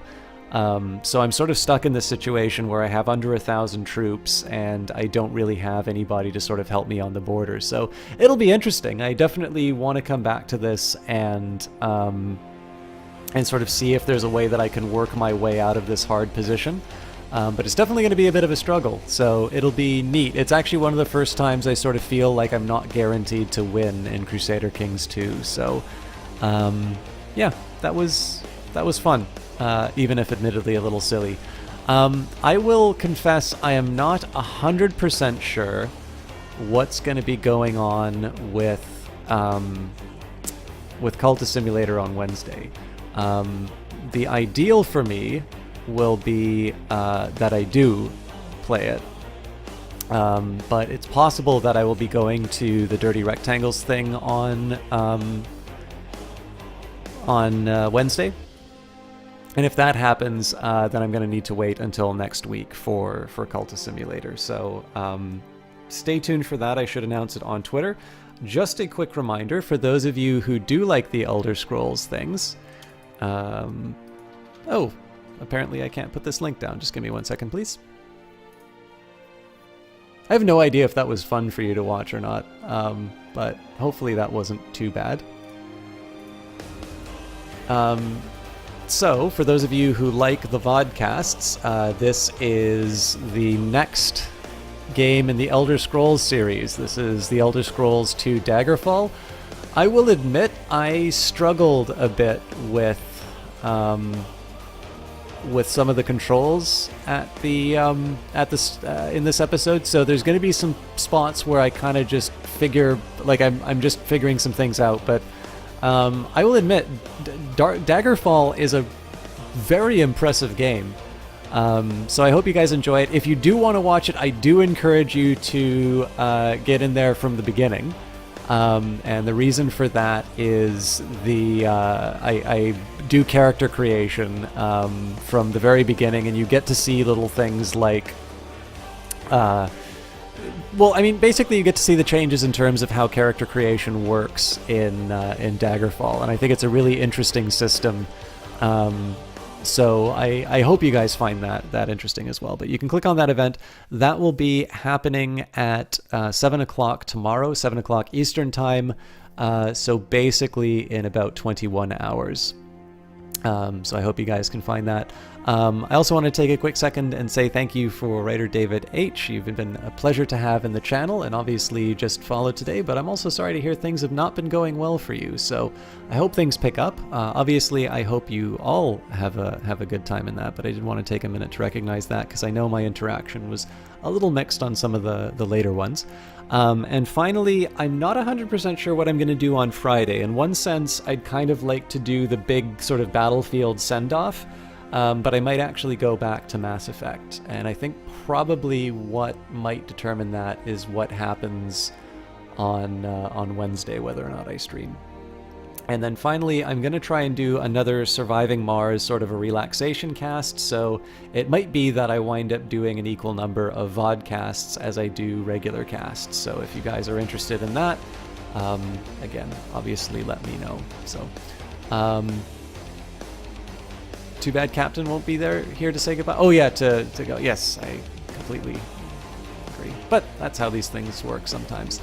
But yeah, I think that's it. Again, check Twitter. Stop by tomorrow if you'd like to see the vodcast. I hope you guys like it, because I had a good time making it, even if I sort of tripped over things. Possibly no cast on Wednesday. I will let you know as soon as I know on Wednesday. And if there's no cast on Wednesday, the next live cast will be Friday, but I will try to do a vodcast on Thursday to make up for it. As far as hosting, I know not everybody always likes the hosts, but in this case, I think I'm going to host... Oh, it's a good question. We've got a few people who are available. I think I am going to host... Let's host Outworld. He's currently playing Street Fighter, so that would be Thursday evening if it happens, Domi. Thursday, basically same time as I normally start, around 7 o'clock in the evening. But again, I'll announce that on Twitter. Anyway, I like Outworld, and he's currently doing Street Fighter, so he's somebody who tends to have world records for Mortal Kombat. It's always fun to see him do something new. He has quite a few viewers right now, so I hope you guys enjoy it. I know he is looking to try and pick up some of the chat interactivity, so feel free to participate. He's a very friendly Australian caster, and I hope you guys enjoy him. If not, have a good evening, and we will see you next. Next cast.